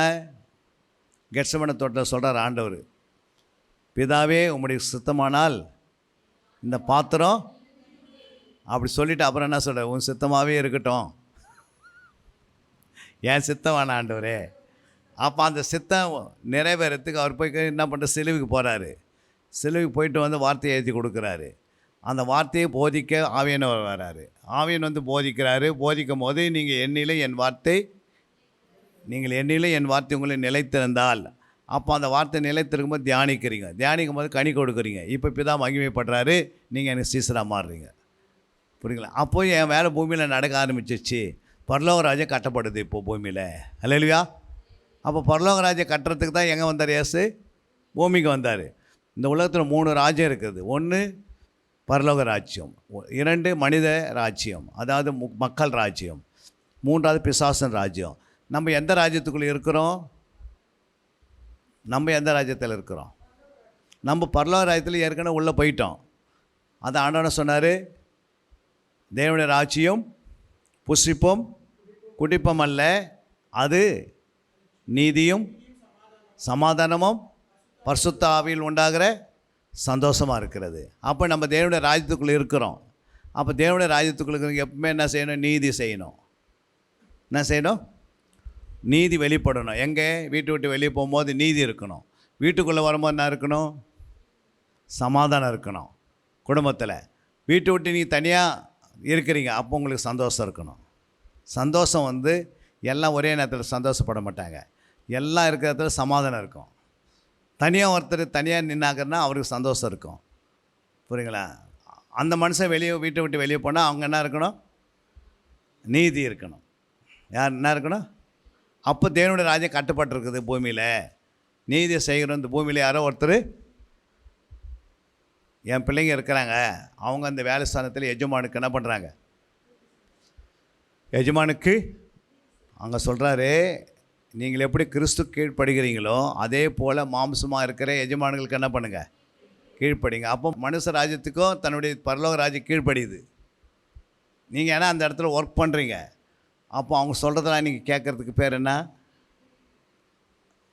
தேவனுடைய ராஜ்யம் மனுஷ ராஜ்யத்துக்கே வேலை செய்யுது. அப்போ நீங்கள் கீழ்ப்படிஞ்சா, புரியுதுங்களா? நீங்கள் அதை சொன்னாலும் அங்கே கீழ்ப்படுகிறீங்க, தன்னுடைய நீதியை வெளிப்படுத்துகிறீங்க. அதுக்கு பேர் என்னது? நீதி. அப்போ அந்த இடத்துல நீதி இருக்கனால லஞ்சம் கொடுக்க மாட்டேன்றீங்க, லஞ்சம் வாங்க மாட்டேன்றீங்க. உங்களை வந்து முக்கியமான ஒரு ஈபியில் உங்களே ஒரு ஆஃபீஸராக இருக்கிறீங்க, ஒருத்தர் வந்து 10,000 ரூபாய் கொடுக்குறாரு, எனக்கு சீக்கிரமாக லைன் போட்டு கொடுங்க அப்படின்னு. நீங்கள் என்ன சொல்கிறீங்க? நான் காசு வாங்க மாட்டேன், உனக்கு லைன் எத்தனை நாளில் வேணும் சொல்லுங்கள், நான் செய்து தரேன் அப்படின்னா. அப்போ அந்த 10,000 வாங்கலை பாருங்கள். அவன் சொல்கிறான் போயிட்டு ஊரில், இந்த மாதிரி அந்த எலக்ட்ரிக் ஆஃபீஸர், இபி ஆஃபீஸர் என்ன பண்ணுறாரு, அவ்வளோ நேர்மையாக இருக்கிறாரு. புரியுங்களா? நான் கொடுத்த 10,000 என்ன பண்ணல, வாங்கலை. அப்போது இன்றைக்கும் நீதி பேசுது உலகத்தில் அப்படின்றாங்க. அப்போ பரலோக ராஜ்யம் அங்கே நடக்குது. புரியுங்களா? அதே அங்கே அநீதினம் தான் யாருடைய ராஜ்யம்? பிசாசு அங்கே இருக்கிறான்னு அர்த்தம். அப்போ பிசாசு கட்டப்படுது. அப்போ தேவனுடைய பிள்ளைங்கள் எல்லாம் கனி கொடுக்கலை அப்படின்னா, புரியுங்களா? அப்போ அங்கே மனித ராஜ்யமும், சர்ச்சையில் வந்து மனித ராஜ்யம் இருக்கக்கூடாது, பிசாசு ராஜ்யம் இருக்கக்கூடாது ஆலயத்திலலாம். புரியுங்களா? மனித ராஜ்யம் பிசாசு ராஜ்யம் தான் ஆலயத்தில் என்ன நடக்கும்? தேவனுடைய ஆலயத்தில் மனுஷ ராஜ்யமும் பிசாசு ராஜ்யம் வந்து என்ன நடக்கும்? மனுஷ ராஜ்யமும் பிசாசு ராஜ்யம் ஆலயத்தில் இருந்தால் அது கள்ளர் குகையாக இருக்கும், வியாபார ஸ்தலமாக மாறிடும்.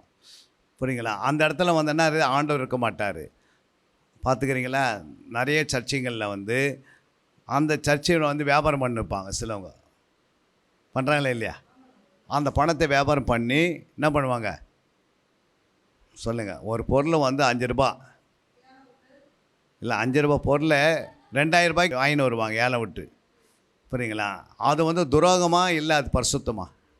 ஒரு 5 ரூபா பொருளை 2,000 ரூபாய் கொடுத்து நீ ஒரு விசுவாசிக்கிட்ட விற்கிறேன்னு வச்சுக்கோ. அப்படி ஆண்டவர் எங்கே எழுதியிருக்கிறார்? 2 ரூபா பொருளை 5 ரூபாய்க்கு. அப்போ அங்கே என்ன நடக்குது? பிசாச ராஜ்யம் உள்ளே இருக்குது. புரியுங்களா? அது என்ன பண்ணுறாங்கன்னா தேவன் பேரில் என்ன பண்ணுறாங்க? தேவன் பேரில் அந்த வேலையை என்ன பண்ணுறாங்க? அது அவங்க பேரில் செய்யலை, தேவனை முன்னாடி வச்சுட்டு இவங்க தப்பு பண்ணே இருப்பாங்க. புரியுங்களா? அதனால தான் சத்தியத்தை அவங்க என்ன பண்ணுறாங்க? சத்தியத்தை சத்தியத்தை வாங்கன்னு தான் சொன்னார். சத்தியத்தை விற்கிறாங்க. இப்போ இயேசுவே வித்துறாங்க போ. புரியுங்களே? அப்போ இந்த கனி கொடுக்கலன்னா பிதாவின் சித்தம் நிறைவேறாது அந்த ஆலயத்தில். இல்லை, பிதாவின் சித்தம் நிறைவேறாது. நீங்கள் உட்காரணும். எப்படி நீங்கள் வேலையில் உட்காந்து நீதியை வெளிப்படுத்துறீங்களா, நீங்கள் இறங்கி பேசணும். இப்படி எங்கே பைபிள் இருக்குது காட்டுங்க. அப்போது ஒரு நீதிமான அங்கே இருந்தால் என்ன பண்ணுவார்? ஏமாஸ்தானுங்கன்னு ஒரு நீதிமானம் இருந்தான். நீ உன்னத்துடைய மனையை வச்சிருக்குன்னு சொன்னார்.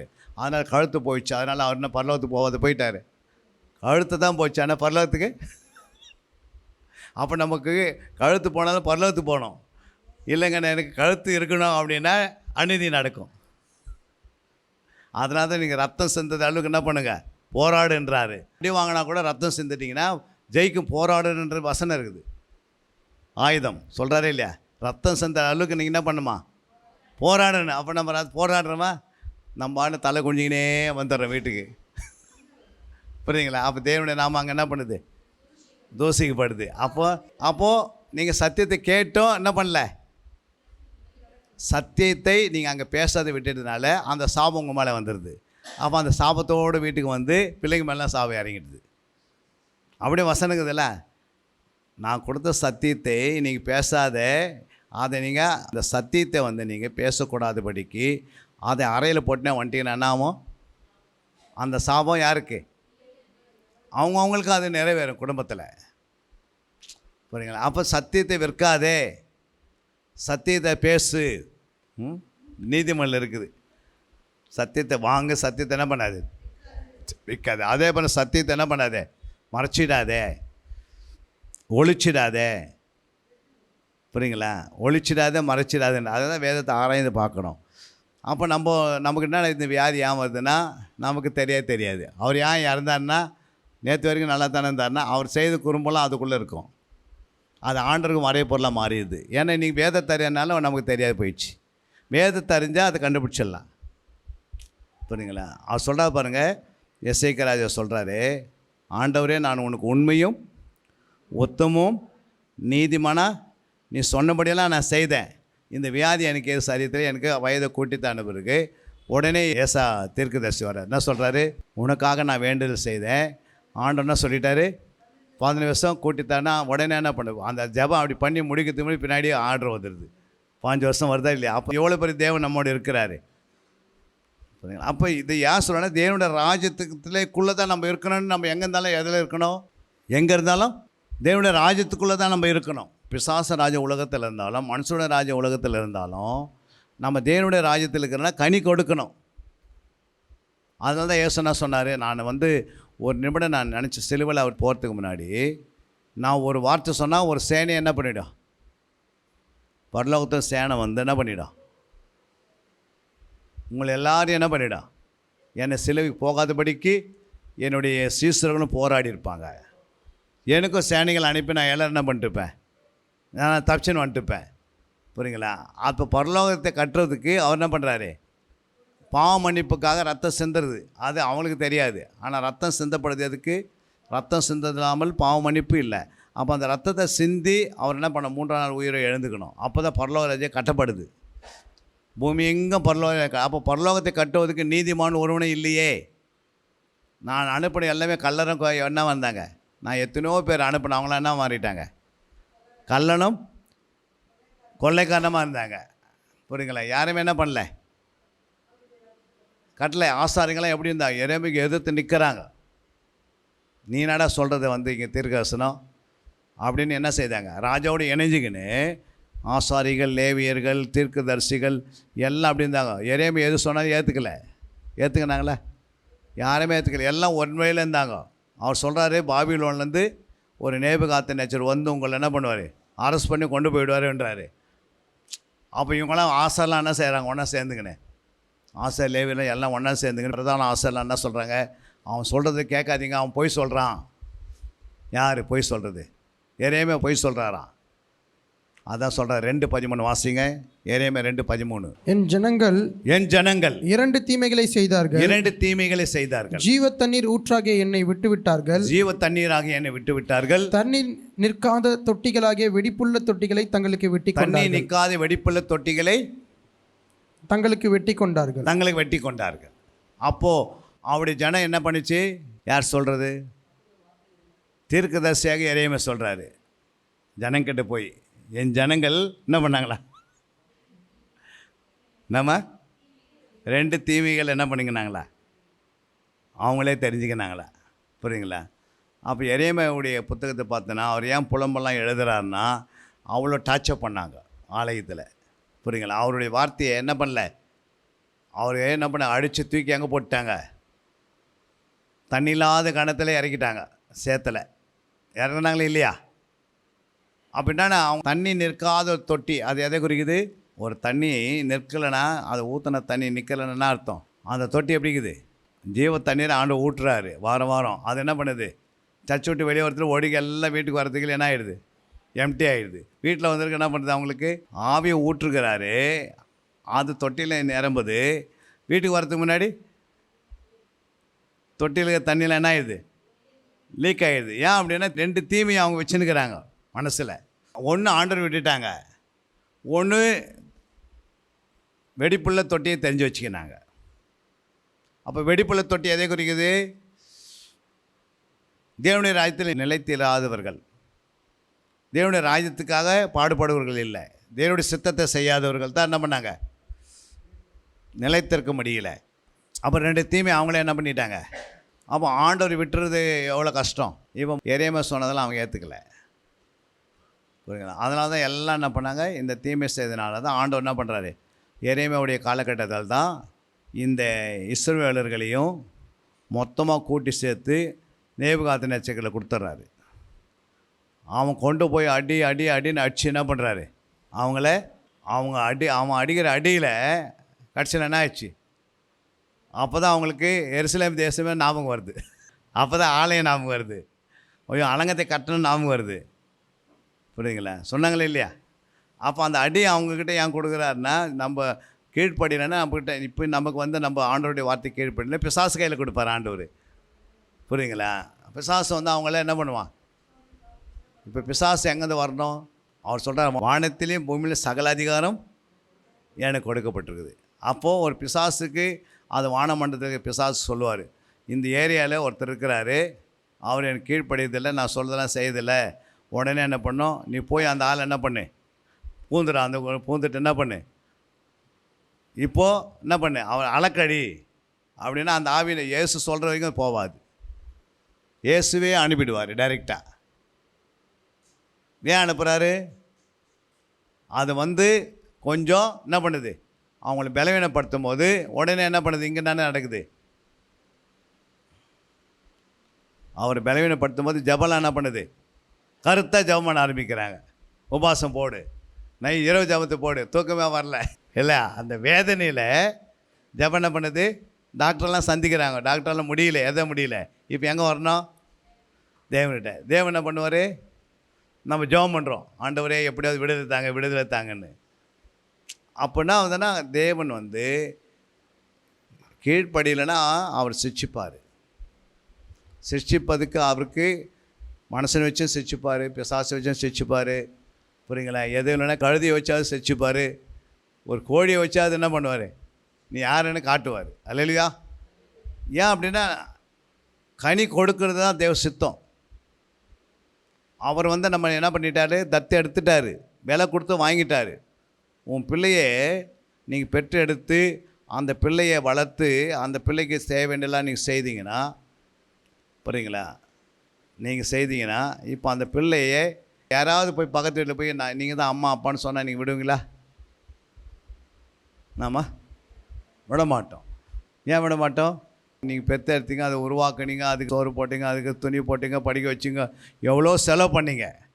எல்லாம் செலவு பண்ணிவிட்டு இப்போ டக்குன்னு அந்த பிள்ளை போய் பக்கத்து வீட்டில் இருக்கிறவங்க, ரோட்டில் போகிறவங்களாம் அம்மா அம்மா நீங்கள் தான் அம்மா அப்படின்னா அது என்ன பண்ண முடியாது? முடியுமா? அதே போல் ஆண்டவர் என்ன பண்ணுறாரு? அவர் கல்வாரி சிலுவை ரத்தத்தை சிந்தி தாயினுடைய அன்பை காட்டிலையும் அதிகமான அன்பை கொடுத்து நம்மளை பரலோகத்துக்காக சம்பாரிச்சிட்டாரு. நம்மளை தத்து எடுத்துட்டார், வாங்கிட்டார் வெலை கொடுத்து. இப்போ அவருக்கு செய்ய வேண்டிய வேலையை நம்ம எதுக்கு செய்கிறோம்? பிசாசுக்கும் உலகத்துக்கும் மனுஷனுக்கும் நம்ம செய்திருந்தோம்னா அப்போ அவர் வேலையை யார் செய்வாங்க? அவர் வேலை கொடுத்து வாங்கிட்டார். எப்படி உங்கள் பிள்ளைங்க வந்து உங்களை நீங்கள் பெற்று எடுத்த பிள்ளை நேற்று அப்பா அம்மானு கூப்பிட்டா நீங்கள் ஏற்றுப்பீங்களா? வாங்குகிற சம்பளம் அங்கேயே கொடுத்தாருன்னு சொன்னால் ஏற்றுப்பீங்களா? அப்போ நம்ம உரிமை இருக்குதுல்ல, கேட்கறதுக்கு உரிமை இருக்குது. அது மாதிரி ஆண்டவருக்கு உரிமை இருக்குது. அப்போ ஆண்டவருடைய பிள்ளையாக நம்ம மாறிட்ட பிறகு அவருக்கு செய்யாத வேலையை எதுவும் நம்ம வேறு எந்த வேலையும் அதிகமாக செய்தீங்கன்னா அதை ஃபஸ்ட்டு எடுத்துடுறாரு. அந்த பொருளை, அந்த ஆளையோ நீங்கள் எதுக்கு மேலே அதிகமாக ஆசை வச்சுருக்கீங்களோ அந்த பொருளை ஃபஸ்ட்டு உங்களை விட்டு எடுத்துருவார். புரியுங்களா? எடுத்துகிட்ட பிறகு நீங்கள் என்ன பண்ணுவீங்க? கொஞ்ச நாள் அப்படியே பைத்தியக்கார மாதிரி இருப்பாங்க. மறுபடியும் என்ன பண்ணுவார்? நீங்கள் ஆண்டவர் தான் எல்லாம் வந்து ஜெபம் பண்ணுவாங்க. மறுபடியும் ஆண்டவனை போல அதை மறக்க வைப்பார். காயத்தை அவர் என்ன பண்ணுறார்? காயம் உண்டாக்கி அவரே காயத்தை கட்டுவார். புரியுங்களா? அப்போது காயன்றது வெளியும் காயம் உண்டாகும், உள்ளம் காயம் உண்டாகும். வெளிக்கிற காயம் சீக்கிரம் ஆறிடும், ஆனால் உள்ளுக்கிற காயம் சீக்கிரம் என்ன பண்ணாது? ஆறாது. அந்த இடத்துக்கு வந்து ஆவியானவர் தேற்றுவார். புரியுங்களா? நம்ம ஜெபம் அவளை தேற்றி மறுபடியும் அதை எதை எழுந்தீங்களோ அதை மறக்க வைப்பார். ஏன்னா இழப்பு ஏன் வந்தேன்னா நீங்கள் அவருக்கு முதல் இடத்த கொடுக்காம மீதி எல்லாத்தையும் கொடுத்ததுனால அதனால் என்ன பண்ணுவாருன்னா, நான் ஒன்று விலை கொடுத்து வாங்கிட்டேன். பிசாசு கூட அப்படி தானே. இப்போ 20 வருஷம் நீங்கள் ஒரு விக்கிர ஆராதி கொண்டு வந்தீங்க, திடீர்னு மனம் திரும்பி வந்துட்டீங்க, இயேசுவை ஏற்றிக்கிங்கன்னா பிசாசு விடுவானா? இந்த பூமியில் உயிராக இருக்கிற வரைக்கும் உங்களுக்கு பின்னாடி தொலைனே இருப்பான். மறுபடியும் அப்படியே திருப்பத்துக்காக. புரியுங்களா? எப்படின்னா நம்ம பிள்ளைய ஒருத்தர் தூயின்பட்ட நம்ம விட மாட்டோம். அதே போல் தான் ஆண்டவர் என்ன செய்கிறாரு? நான் ஒன்று விலை கொடுத்து வாங்கிட்ட பிறகு அது பிறகு பிசாசு கை வைக்காதபடி அவர் தான் பாதுகாக்கணும் நம்மை. அப்போ நம்ம பார்த்தோன்னா அவருடைய கண்ட்ரோலில் இருந்தால் தான் அவர் பாதுகாப்பார். இல்லை, அவர் கண்ட்ரோல் விட்டு யூதாஸ் வெளியே போனங்கன்னா நடந்தது, நான் கொண்டு செத்துட்டான். அவருடைய கண்ட்ரோலில் இருந்தால் என்ன இருக்காது? அவருடைய கண்ட்ரோலில் அவன் இல்லாத போயிட்டான். அப்போது நம்ம ரட்சிக்கப்பட்டவங்க அவருடைய கண்ட்ரோல்லையே இருக்கணும். புரியுங்களா? அவருக்கு தான் முக்கியம் முதல் இடத்து கொடுக்கணும், மீதெல்லாம் செகண்டு தான். புரியுங்களா? வீட்டில் ஒரு மனைவி இருக்கிறாங்க, கணவர் வந்து யாரை அதிகமாக நேசிக்கணும்? ஆண்டவரை நேசிக்கணும். அப்புறம் யாரை நேசிக்கணும்? மனைவியை நேசிக்கணும். 2வது இடம். 3வது பிள்ளைகளை. 4வது உங்கள் உற்றார் உறவினர்களை. புரியுங்களா?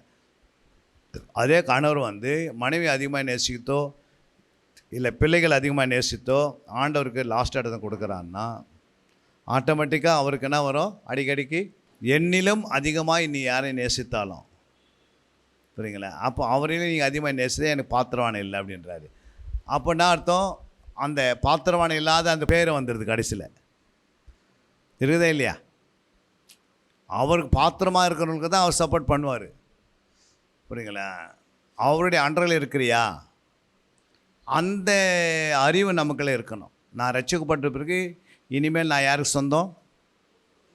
எவ்வளோ கஷ்டப்பட்டு தாய் தகப்பன் பிள்ளைகளை வளர்க்குறாங்க. அவங்க திடீர்னு ஒரு நாள் கல்யாணம் பண்ணுறாங்க பெண்ணுக்கு. புரியுங்களா? போன பிறகு அதே பெண்ணையே மறுபடியும் அந்த தாய் அடிக்கடிக்கு எங்கள் வீட்டுக்கு வான்னு சொன்னால் போன வீடு என்ன ஆகும்? சண்டை வீடாக மாறி அப்புறம் ப்ராப்ளத்துக்கு மேலே ப்ராப்ளம் ஆகி அப்புறம் என்ன ஆகுது? பெரியவனை வந்து அப்புறம் டைவர்ஸ் வந்து என்ன பண்ண வீட்டுக்கு வந்துடுது. ஏன் அப்படின்னா அந்த குழந்தை மேலே நீங்கள் பெற்று எடுத்து நீங்கள் அதை கல்யாணம் பண்ணாலும் உங்களுடைய அன்பு வந்து என்ன பண்ண மாட்டேன் ஒன்றா அதை முறிக்க முடியல. அடிக்கடி நீங்கள் அந்த மக மேலேயே ஞாபகம் இருக்குது. புரியுதுங்களா? அதை நான் வந்து என்ன பண்ணிட்டேன்? திருமணம் பண்ணிட்ட பிறகு அது யாருக்கு சொந்தமாகிடுச்சு? புருஷனுக்கு சொந்தமாகிடுச்சுன்னு நம்ம அந்த அறிவு வராதனால அடிக்கடிக்கு என்ன பண்ணுறது? வீட்டுக்கார் ஒரு முறை ஃபோன் பண்ணுறாங்க, அம்மா 5 முறை ஃபோன் பண்ணுவாங்க. ஒருவேளை வீட்டுக்கார் 5 முறை ஃபோன் பண்ணால் அந்த அம்மா 25 முறை ஃபோன் பண்ணுறாங்க. அம்மா இருக்குதா இல்லையா? அதனால தான் என்ன சொன்னார்? வீட்டை மறந்து விடு அப்படின்றாரு. அப்படின்னா என்ன? எகிப்துலேருந்து நீ வந்த மறுபடியும் அது என்ன பண்ண? திரும்பி பார்க்காத.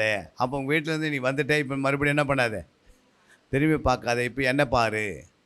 அப்போ யாருக்கு சொல்கிற? ஒரு மணவாட்டி ஆண்டவராக இயேசுவை மணவாட்டியை மாற்றிட்ட பிறகு ஞானஸ்தானம் கொடுத்துட்ட பிறகு யாரை திரும்பி பார்க்கணும்?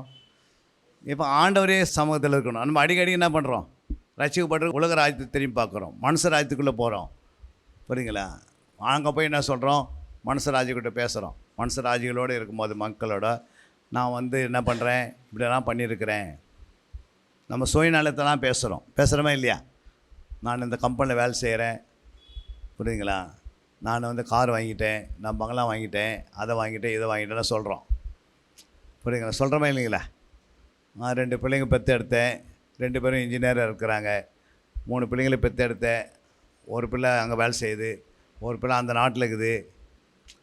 புரியுங்களா? இப்படியே சொல்கிறோம். அப்போ அங்கே என்ன உண்டாகுது? அந்த மனுஷ ராஜ்யத்துக்குள்ளே தேவனுடைய ராஜ்யம் என்ன பண்ணல? தேவனுடைய ராஜ்யம் அங்கே நிலைத்திருக்க முடியல. ஏன் நிலைத்திருக்க முடியல? நீங்கள் சொன்னீங்க பாருங்க, நான் 3 பிள்ளை பெற்றெடுத்தேன், அவங்கள இது மாதிரி படிக்க வச்சேன், இந்த மாதிரி நான் வேலைக்கு அமிச்சேன், இந்த மாதிரி நான் என்ன பண்ணேன், இதெல்லாம் சொல்லி 3 வீடு வாங்கியிருக்கேன், அது வாங்கியிருக்கேன், இது எல்லாம் சொன்னீங்க பாரு. அதில் தேவனுடைய ராஜ்யம் இல்லை. ஏன் இல்லை? தான் எனக்கு கொடுத்தாரு, அந்த வீட்டை ஆண்டவர் தான் கொடுத்தாரு, இந்த பிள்ளையை ஆண்டவர் தான் கொடுத்தாரு, இந்த காரை ஆண்டவர் தான் கொடுத்தாருன்னு ஆண்டவர் ராஜ்யம் சொல்லாதையே தன் சுயராஜ்யத்தை என்ன பண்ணுறோம்? அங்கே விதைக்கிறோம். அப்போ அங்கே கனி இல்லாத இருக்குது. என்ன இல்லை? கனி இல்லை. அப்போ நான் சொல்லி என்ன பண்ணிட்டோம்? அப்போ நீங்கள் எங்கே இருந்தாலும் நம்ம தேவனுடைய ராஜ்யத்துக்குள்ளே பிறந்துட்டோம், இனிமேல் தேவனுடைய ராஜ்யத்துக்குள்ளேயே இருக்கணும். என்னது? அதான் சொன்ன, தேவனுடைய ராஜ்யத்துக்குள் புசிப்பும் குடிப்பும் இல்லை. அப்படின்னா புசிக்கணும் குடிக்கணும், அது ஆனால் அதே குறித்து அதே பேசின்னு கிடக்குது. நேற்று காலையில் நான் கீரை குழம்பு செய்தேன், அது இவ்வளோ டேஸ்ட்டாக இருந்தது, கொஞ்சம் உனக்கு நான் கொடுத்து அனுப்புகிறேன். ஒரு வாரம் அனுப்புக்கு அதே பேசின்னு கிடக்குது அடிக்கடி. இப்படி சாப்பிட்டீங்கன்னா அது உடம்புலாம் எப்படி இருக்கும்? ரொம்ப உடம்பு ஸ்ட்ராங்காக இருக்கும். என்னடா நேற்று அம்மா சொன்னாங்க, ஐயா சொன்னாங்க, அவர் சொன்னார் ஸ்ட்ராங்காக இருக்குன்னு. நைட்டு பார்த்தா சுவாசமே வெளியே போயிட்டுருக்குது. சொல்கிறாங்களா இல்லையா? ஏன் அப்படின்னா, எதையும் தேவனுடைய ராஜ்யத்துக்களை பிறந்தவங்க நம்ம ஞானஸ்தானம் அடிக்க எடுத்துட்டோமோ அன்னிலேருந்து தேவனு முன்னாடி வச்சு தான் பேசணும். சொன்னார் பாருங்க, என் நாமத்தினால பிதாவிடத்தில் எதை கேட்டாலும் உங்களுக்கு அதை கொடுப்பாருன்னு சொன்ன. அவருடைய நாமத்தை வச்சு தான் எல்லாத்தையும் சொல்லணும். புரியுங்களா? தப்பு தாரியோட என்ன பண்ணக்கூடாது? இதை நான் சம்பாரிச்சிட்டேன் அப்படின்னா அங்கே என்ன வந்துடுச்சு? சுயராஜ்யம் வந்துச்சு, மக்கள் ராஜ்யம். அல்லையா? இல்லை, அதை மேன்மையை பேசிட்டேன், அப்போ யார் ராஜ்யம் வந்துச்சு? அதாவது அந்த இடத்துல மேன்மையை பேசுறேன்னா பிசாசு ராஜ்யம் வந்துச்சு. புரியுங்களா? எங்கே போனாலும் ரட்சிக்கப்பட்டவங்க கனி குறித்து தான் பேசணும். புரியுங்களா? நான் அல்ல ஆண்டவரே, நான் அல்ல, எல்லாமே நீர். அல்லேலூயா. எல்லாமே அவர் தான் எனக்கு கொடுத்தாரு, அவர் கொடுத்த சுவாசம் தான் எனக்கு இருக்கிறது. அல்லேலூயா. அவர் தான் இந்த சரீரத்தில் இருக்கிறாரு அப்படின்னு சொல்லி என்ன பண்ணோம்? இதெல்லாம் சொல்லி சொல்லி சொல்லி சொல்லி ஆண்டுடைய ராஜ்யத்தை கட்டணும். அது எப்போ கட்ட முடியும்? கனி கொடுக்கும்போது தான் கட்ட முடியும். கனி இல்லை அப்படின்னா என்ன பண்ண முடியாது? தேவனுடைய ராஜ்யம் கட்டவே முடியாது. அப்போ தேவனுடைய நாமம் தூசிக்கப்படுது. வேதத்தில் யாரெல்லாம் தூசித்தாங்க யோசித்து பாருங்கள். தேவனுடைய ராஜ்யம் தூசிக்குதுன்னா கனி இல்லாது போயிடுச்சு. என் சித்தம் செய்யாமல் உன்னை பெற்றெடுத்து நான் உன்னை உருவாக்கி உன்னை நரகத்தை தப்பித்து என் ரத்தத்தை சிந்தி நான் விலை கொடுத்து வாங்கிட்டேன், மீட்டுட்டேன். உன்னை பிசாசுக்குள்ளே இருந்த மனுஷனை எங்கே தூக்கிட்டாரு? அவர் விலை கொடுத்து வாங்கிட்டார். பிதா ஒருவரை எடுத்துக்கொள்ளாவிட்டால் எப்படி வர முடியும்? அப்போ நம்மளை எடுத்துட்டார் ஆண்டவர். மறுபடியும் அதே தேவனுடைய ராஜ்யத்தை விட்டுட்டு சபையில் சர்ச்சையில் அங்கங்கே பார்த்தீங்கன்னா உலக ராஜ்யம், மாம்ச ராஜ்யம், பிசாசு ராஜ்யம் சபைக்குள்ளேயே உட்காந்துந்தானா வருது. நமக்கு தெரியணும்ல, சர்ச்சை வேலைன்னா 2 வேலை தான் செய்யணும். 6:5 வாசிங்க. அப்போஸ்தலர் 6:4. நாங்களோ ஜெபம் பண்ணுவதிலும் தேவ வசனத்தை போதிக்கிற ஊழியத்திலும் இடைவிடாமல் தரித்திருப்போம் என்றார்கள். அல்லேலூயா. எப்படி இருந்தது? சபைக்கு பிரியமாக இருந்தது. என்ன இருந்தது? இதை குறித்து பிரியமாக இருந்தது. அவங்க என்ன செய்கிறாங்க? ஜெபம் பண்ணுவதிலும் தேவ வசனத்தை போதிப்பதிலும் தரித்திருந்தார்கள். அதுக்கு பேர் என்னது? இதுதான் தேவனுடைய ராஜ்யம். ஒரு ஆலயத்தில் என்ன இருக்கணும்? ஜபம் இருக்கணும், தேவ வசனம் இருக்கணும். இது 2 இப்போ போயிடுச்சு. இப்போ பேலன்ஸ் என்ன இருக்குது? மனுஷ ராஜ்யம் இருக்குது, இல்லைன்னா பிசாசு ராஜ்யம் இருக்குது. இருக்கா இல்லைங்களா?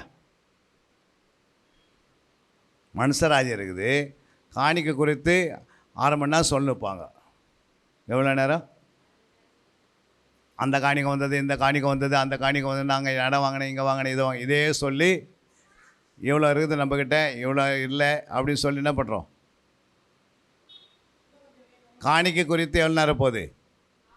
1/2 hour போகுது. அப்புறம் யாராவது எதனா வாங்கி கொடுத்துருந்தா அதை சொல்கிறதுக்கு ஒரு 1/2 hour போகுது. அதுக்கு அடுத்தது ஜபம், அங்கே செய்ய வேண்டிய ஜபம் ஆயிடுச்சு, சுருங்கி போயிடுச்சு. அப்புறம் வசனம் போதிக்கிறது, தேவ வசனம் போதிக்கிற இடம் அது சுத்தம் இல்லை ஆயிடுச்சு. புரியுங்களா? இப்போ டைம் ஆயிடுச்சு, என்ன பண்ணுறீங்க நீங்கள்? என் ஆத்மாவே கர்த்தர் உங்களெல்லாம் ஆசீர்வாதத்தை அனுப்புகிறார்.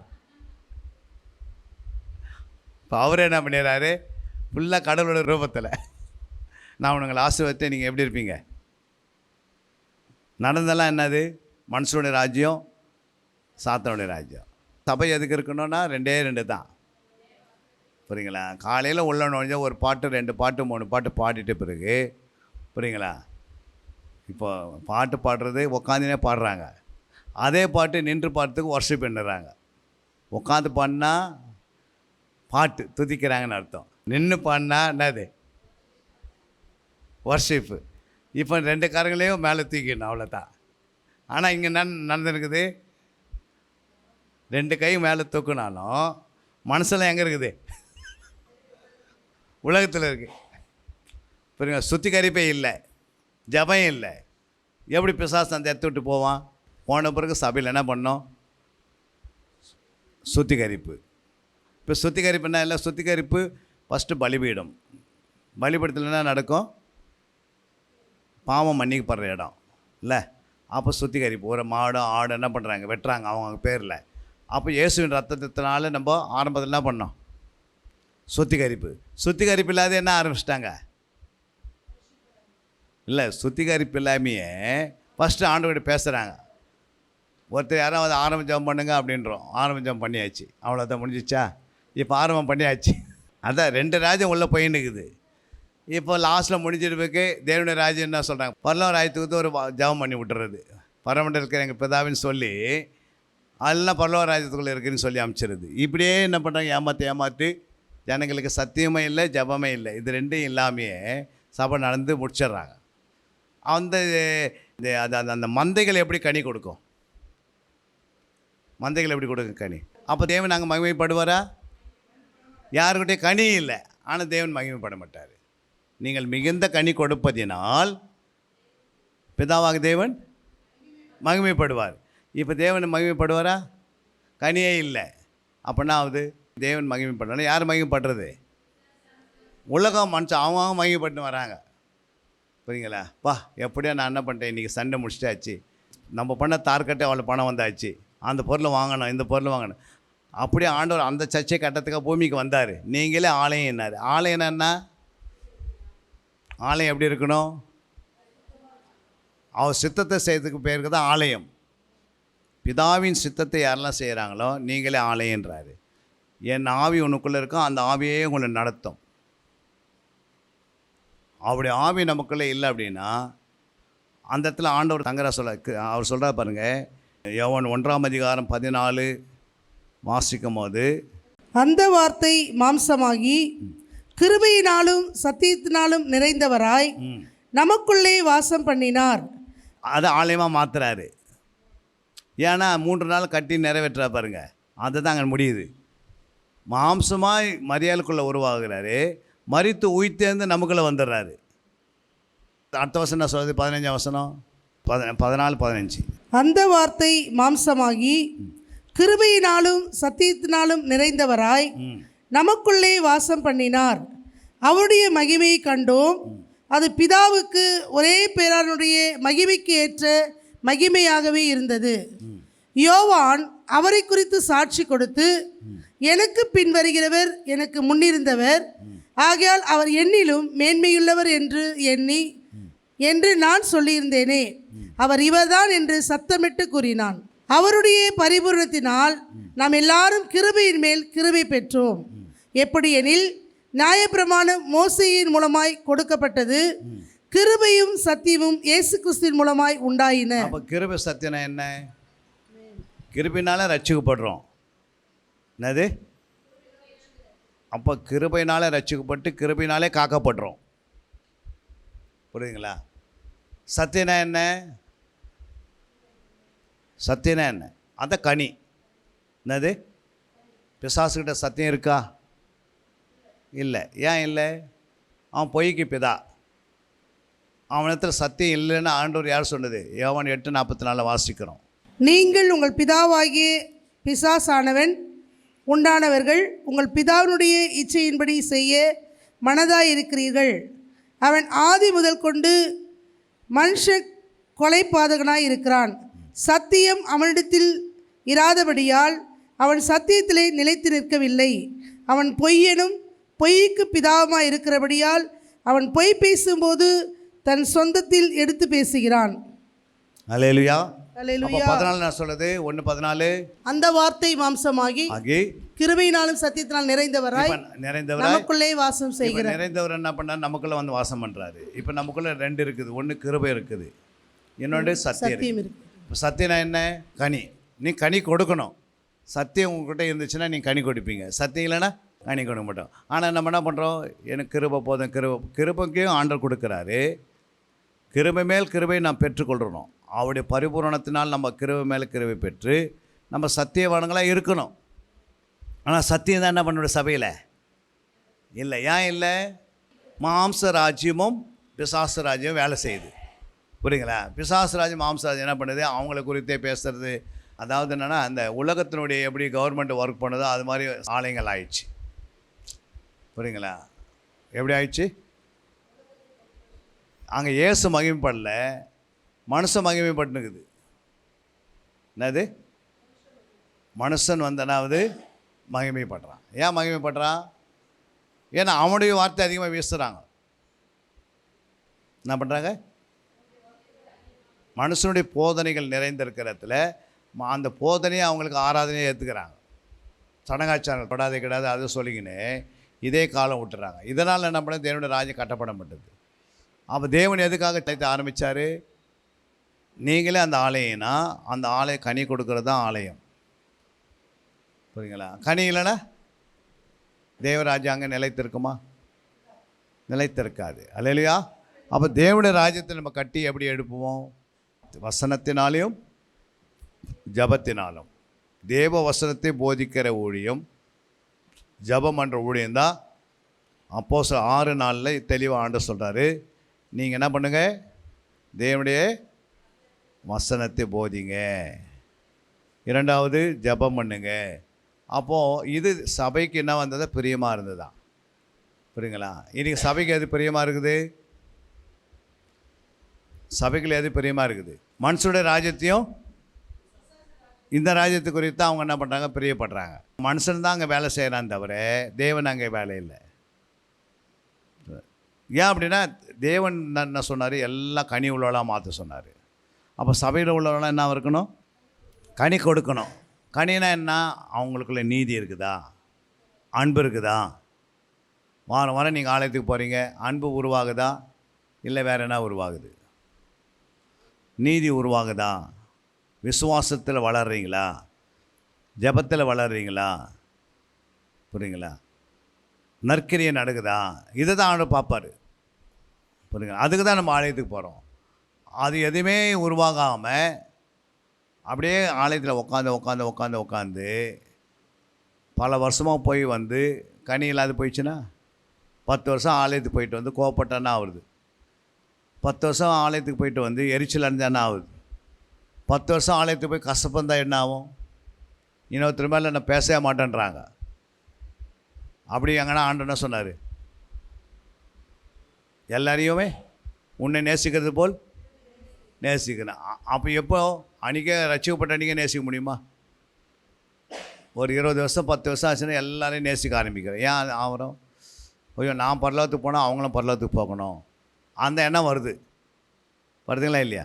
ஆனால் 20 வருஷம் ஆன பிறகு அவங்க என்ன நிலைமை ஆகுறாங்க? ஏற்கனவே உன்னை நேசிக்கிறது போல் பிறனை நேசின்னு வந்த பாருங்க ஆலயத்தில். இப்போ 20 வருஷம் ஆன பிறகு அவரே நேசிக்க முடியல.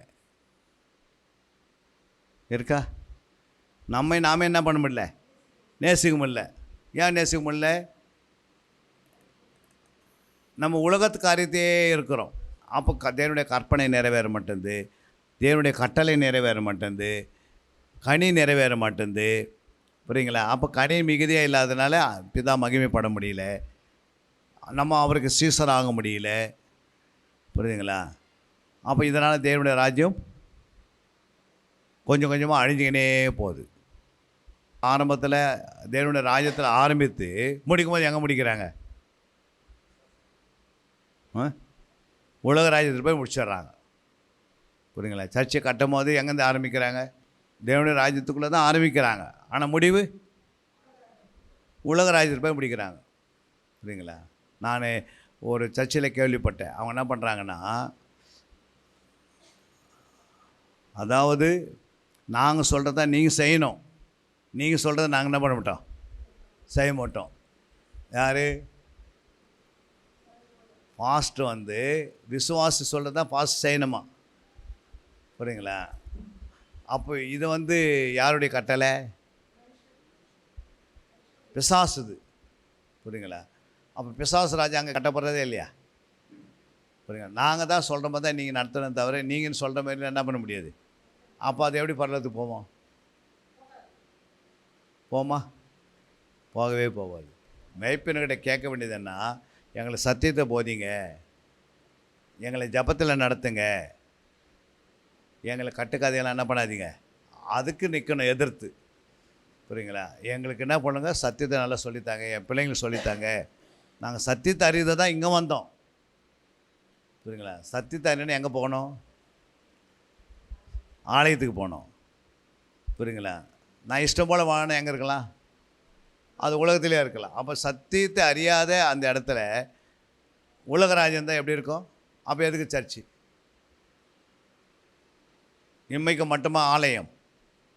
ஆலயமே எதுக்கு? மறுமைக்கு தான். அதனால தான் நீங்கள் தேவனுடைய ராஜ்யம் புசிப்பும் குடிப்பும் அல்லை, அது நீதியும் சமாதானமும் அது பரிசுத்தாயில் உண்டாகிற சந்தோஷமாக இருக்கிறது.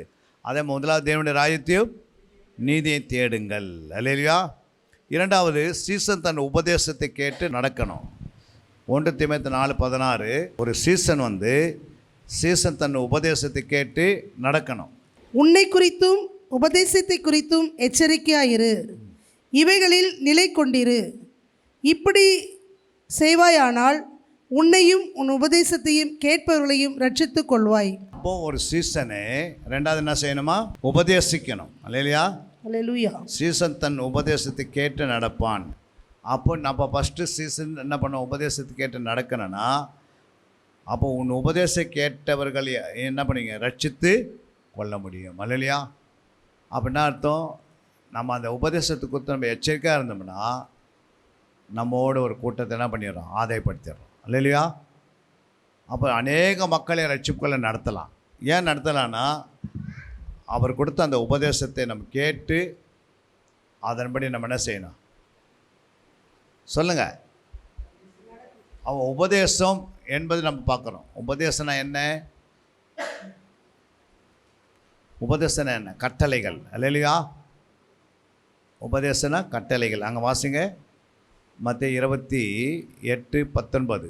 ஆகையால் நீங்கள் புறப்பட்டு போய் சகல ஜாதிகளையும் சீஷராக்கி பிதா குமாரன் பரிசுத்தாவியின் நாமத்திலே அவர்களுக்கு ஞானஸ்நானம் கொடுத்து, நான் உங்களுக்கு கட்டளையிட்ட யாவையும் அவர்கள் கைக்கொள்ளும்படி அவர்களுக்கு உபதேசம் பண்ணுங்கள். இதோ உலகத்தின் முடிவு பரியந்தம் சகல நாட்களிலும் நான் உங்களுடனே கூட இருக்கிறேன் என்றார். ஆமேன். அப்போ என்ன சொல்கிறார் ஆண்டவர்? நீங்கள் புறப்பட்டு போய் சகல ஜாதிகளையும் சீஷராக்கி பிதா குமாரன் பரிசுத்தாவின் நாமத்தினாலே ஞானஸ்நானம் கொடுங்கள். நான் கட்டளையிட்ட யாவையும் கை கொள்ளும்படி. அப்போ என்ன கட்டளையிட்டார்? அவங்களை சீசரை உருவாக்கு. புரியுங்களா? அதான் பிரதான கட்டளைன்னா, ஒருத்தர் ரட்சிப்பில் நடத்தி அடுத்த என்ன பண்ணவங்கள உபதேசித்து அவங்கள சீசரை ஆக்கணும். இல்லையா? அப்போ நான் உலகத்தின் முடிவு பறிந்து வரைக்கும் என்ன பண்ணுவேன்? உலகத்தின் முடிவு பறிவு வரைக்கும் சகல நாட்டில் உங்களோட இருப்பேன். அப்போ அந்த கட்டளை விட்டுட்டு வெறும் நம்ம அவர் சொன்ன வார்த்தையை விட்டுட்டு நம்ம அதை செய்யாமல் போனோன்னா அர்த்தம் அவர்களுக்குன்னு சொல்ல பாருங்கள். யாருக்கு? நீங்கள் புறப்பட்டு போய் சகல ஜாதிகளையும் சீசராக்கி பிதா குமாரன் பரிசுத்தாவின் நாமத்தினாலே அவர்கள் ஞானஸ்நானம் கொடுங்கள். அப்போ யாருக்கு? அந்த சீசனுக்கு. புரியுங்களா? ஒருத்தருக்கு கொடுக்கும்போதே சீசன் ஆகுறாங்க. ஞானஸ்நானம் கொடுக்கும்போது என்ன ஆகிடுறாங்க? சீசனாக. இப்போ உபதேசம் அவங்களுக்கு கொடுக்கல. அப்போ ஆண்டவர் கொடுத்து என்னென்ன கட்டளை கொடுத்தாரோ அதெல்லாம் எடுத்து அவங்களுக்கு என்ன செய்யணும்? உபதேசிக்கணும். அதான் நீதிமொழிகள் 9:9 சொல்கிறார் ஆண்டவர். ஞானம் உள்ளவனுக்கு போதகம் பண்ணு, அவன் ஞானத்தில் தேர்வான். நீதிமானுக்கு உபதேசம் பண்ணு, அவன் அறிவில் விருத்தி அடைவான். அல்லேலூயா. ஆமென். அல்லேலூயா. அப்போ ஞானமானங்களுக்கு என்ன செய்? போதகம் பண்ணு, அவன் ஞானத்தில் தேர்வான். நீதிமானுக்கு உபதேசம் பண்ணு, அவன் அறிவில் விருத்தடைவான். அப்போ அவன் என்ன மாறிட்டான்? ஞானஸ்தானம் கொடுத்துரு சீசனாகனா அவன் யார்? நீதிமான். இயேசு ரத்தத்திலாம் கழுவப்பட்டவங்க, இயேசு விசுவாசிக்கெல்லாம் யார்? நீதிமான். அல்லேலூயா. 2 பேதுரு 3:18 சொல்லுகிறது, நம்முடைய கர்த்தரும் இரட்சகருமாகிய இயேசு கிறிஸ்துவின் கிருபையிலும் அவரை அறிகிற அறிவிலும் வளருங்கள். அவருக்கு இப்பொழுதும் என்றென்றைக்கும் மகிமை உண்டாவதாக.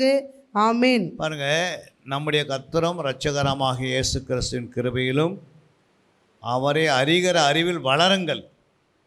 அதுக்கு தான் உபதேசம். எதுக்கு உபதேசம்? அவங்க அந்த சீசன் என்ற குவாலிஃபிகேஷன் ஆரம்ப சீசனாக இருக்கக்கூடாது, முதிர்ச்சி அடைந்த சீசனாக மாற்றணும். அப்போ முதிர்ச்சி அடையினா என்ன செய்யணும்? அவங்களுக்கு கிறிஸ்துவின் அறிவை என்ன பண்ணணும்? அறிகிற அறிவில் வளரணும். அவரை அறிகிற அறிவை பற்றி சொல்லினாங்க, அதுதான் கட்டளைகள். அவரை அறிகிற அறிவை சொல்லணும். அப்போ இயேசு என்னென்ன செய்தாரோ அத்தனை என்ன பண்ணணும்? சொல்லித்தரணும். அல்லேலூயா. அவரை குறித்து நீ சொல்லித்தரனா, அதுக்கு தான் நம்ம மத்தேயு, மார்க்கு, லூக்கா, யோவான்ல இதெல்லாம் கிளாஸாக எடுக்கிறோம். அப்போ மத்தேயு, மார்க்கு, லூக்காவில் நம்ம பார்த்தீங்கன்னா என்னென்ன சொல்கிறாரு? என் தாழ்மையை ஏற்றுக்கொள், என் சாந்தத்தை ஏற்றுக்கொள், என்னிடத்தில் கற்றுக்கொள். அப்போது தாழ்மை சாந்தம் நமக்குள்ளே வரணும். அது அவருடைய உபதேசம் தாழ்மை சாந்தத்தை கொண்டு வருது. கேட்கத்தான் நம்ம படிக்க தான் அந்த வார்த்தை நிலைத்திருக்கும் போது, தியானிக்கும் போது அவருடைய தாழ்மை நமக்குள்ளே வருது. புரியுங்களா? அவருடைய சாந்தம் நமக்குள்ளே வருது. அவர் அன்பாக இருந்தது போல் நம்ம அன்பாக வாழறோம். அவருடைய அன்பு நமக்குள்ளே வருது. அடுத்தது, அவர் எப்படி நீடி பொறுமை இருந்தாரோ அதே நீடி பொறுமை நமக்குள்ளே வருது. அன்பிற்குரியவர்களே, சத்திய வேத ஆராய்ச்சி வித்யாசாலை தரிசன ஊழியம் 1. வடமாநிலத்தில் 300 திருச்சபைகளை உருவாக்குதல். 2.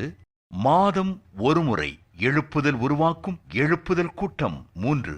ஊழியர்கள், சபை தலைவர்கள், சுவிசேஷர்களுக்கென கருத்தரங்கு, அதாவது சத்திய வேத ஆராய்ச்சி நேரம். 4. டிவி ஊழியம். 5. பத்திரிகை ஊழியம். 6. CD DVD ஊழியம். 7. பவர் கேம்ப் அக்னி அபிஷேக முகாம். 8. உபதேச ஆராய்ச்சி கருத்தரங்கு ஊழியம். 9. நலிந்த குழந்தைகள் இல்லம். 10. 24 மணி நேர ஜெப மையம். 11. சத்திய தேவ ஆராய்ச்சி கல்லூரி. 12. சிறுவர்கள் உருவாக்கும் ஊழியம். 13. மருத்துவ முகாம். 14. ஜெயில் ஊழியம். 15. கைப்பிரதி ஊழியம். 16. கிராம ஊழியம். 17. மிஷனரியை உருவாக்கும் ஊழியம். 18. நன்றி துதி ஆராதனை கூட்டங்கள். 19. சமூக நலப்பணிகள் ஊழியம். 20. இன்டர்நெட் மூலமாக ஆன்லைன் படிப்புகள். இது விரைவில் வரவிருக்கின்றது. 21. தேவனுடைய வருகைக்கு ஆயத்தப்படுத்துதல். இதனுடைய நோக்கங்கள்: 1 கோடி சீடர்கள் உருவாகுதல், 1 கோடி ஜாமக்காரர்கள் உருவாகுதல், 1 கோடி யுத்த வீரர்கள் உருவாகுதல், 1 கோடி ஊழியர்கள் உருவாகுதல். தரிசனத்தை அவன் கண்டபோது அவர்களுக்கு சுவிசேஷத்தை அறிவிக்கும்படி கர்த்தர் எங்களை அழைத்தார். புறப்பட்டு போக பிரயத்தனம் பண்ணி. அப்போஸ்தலர் நடபடிகள் 16:10.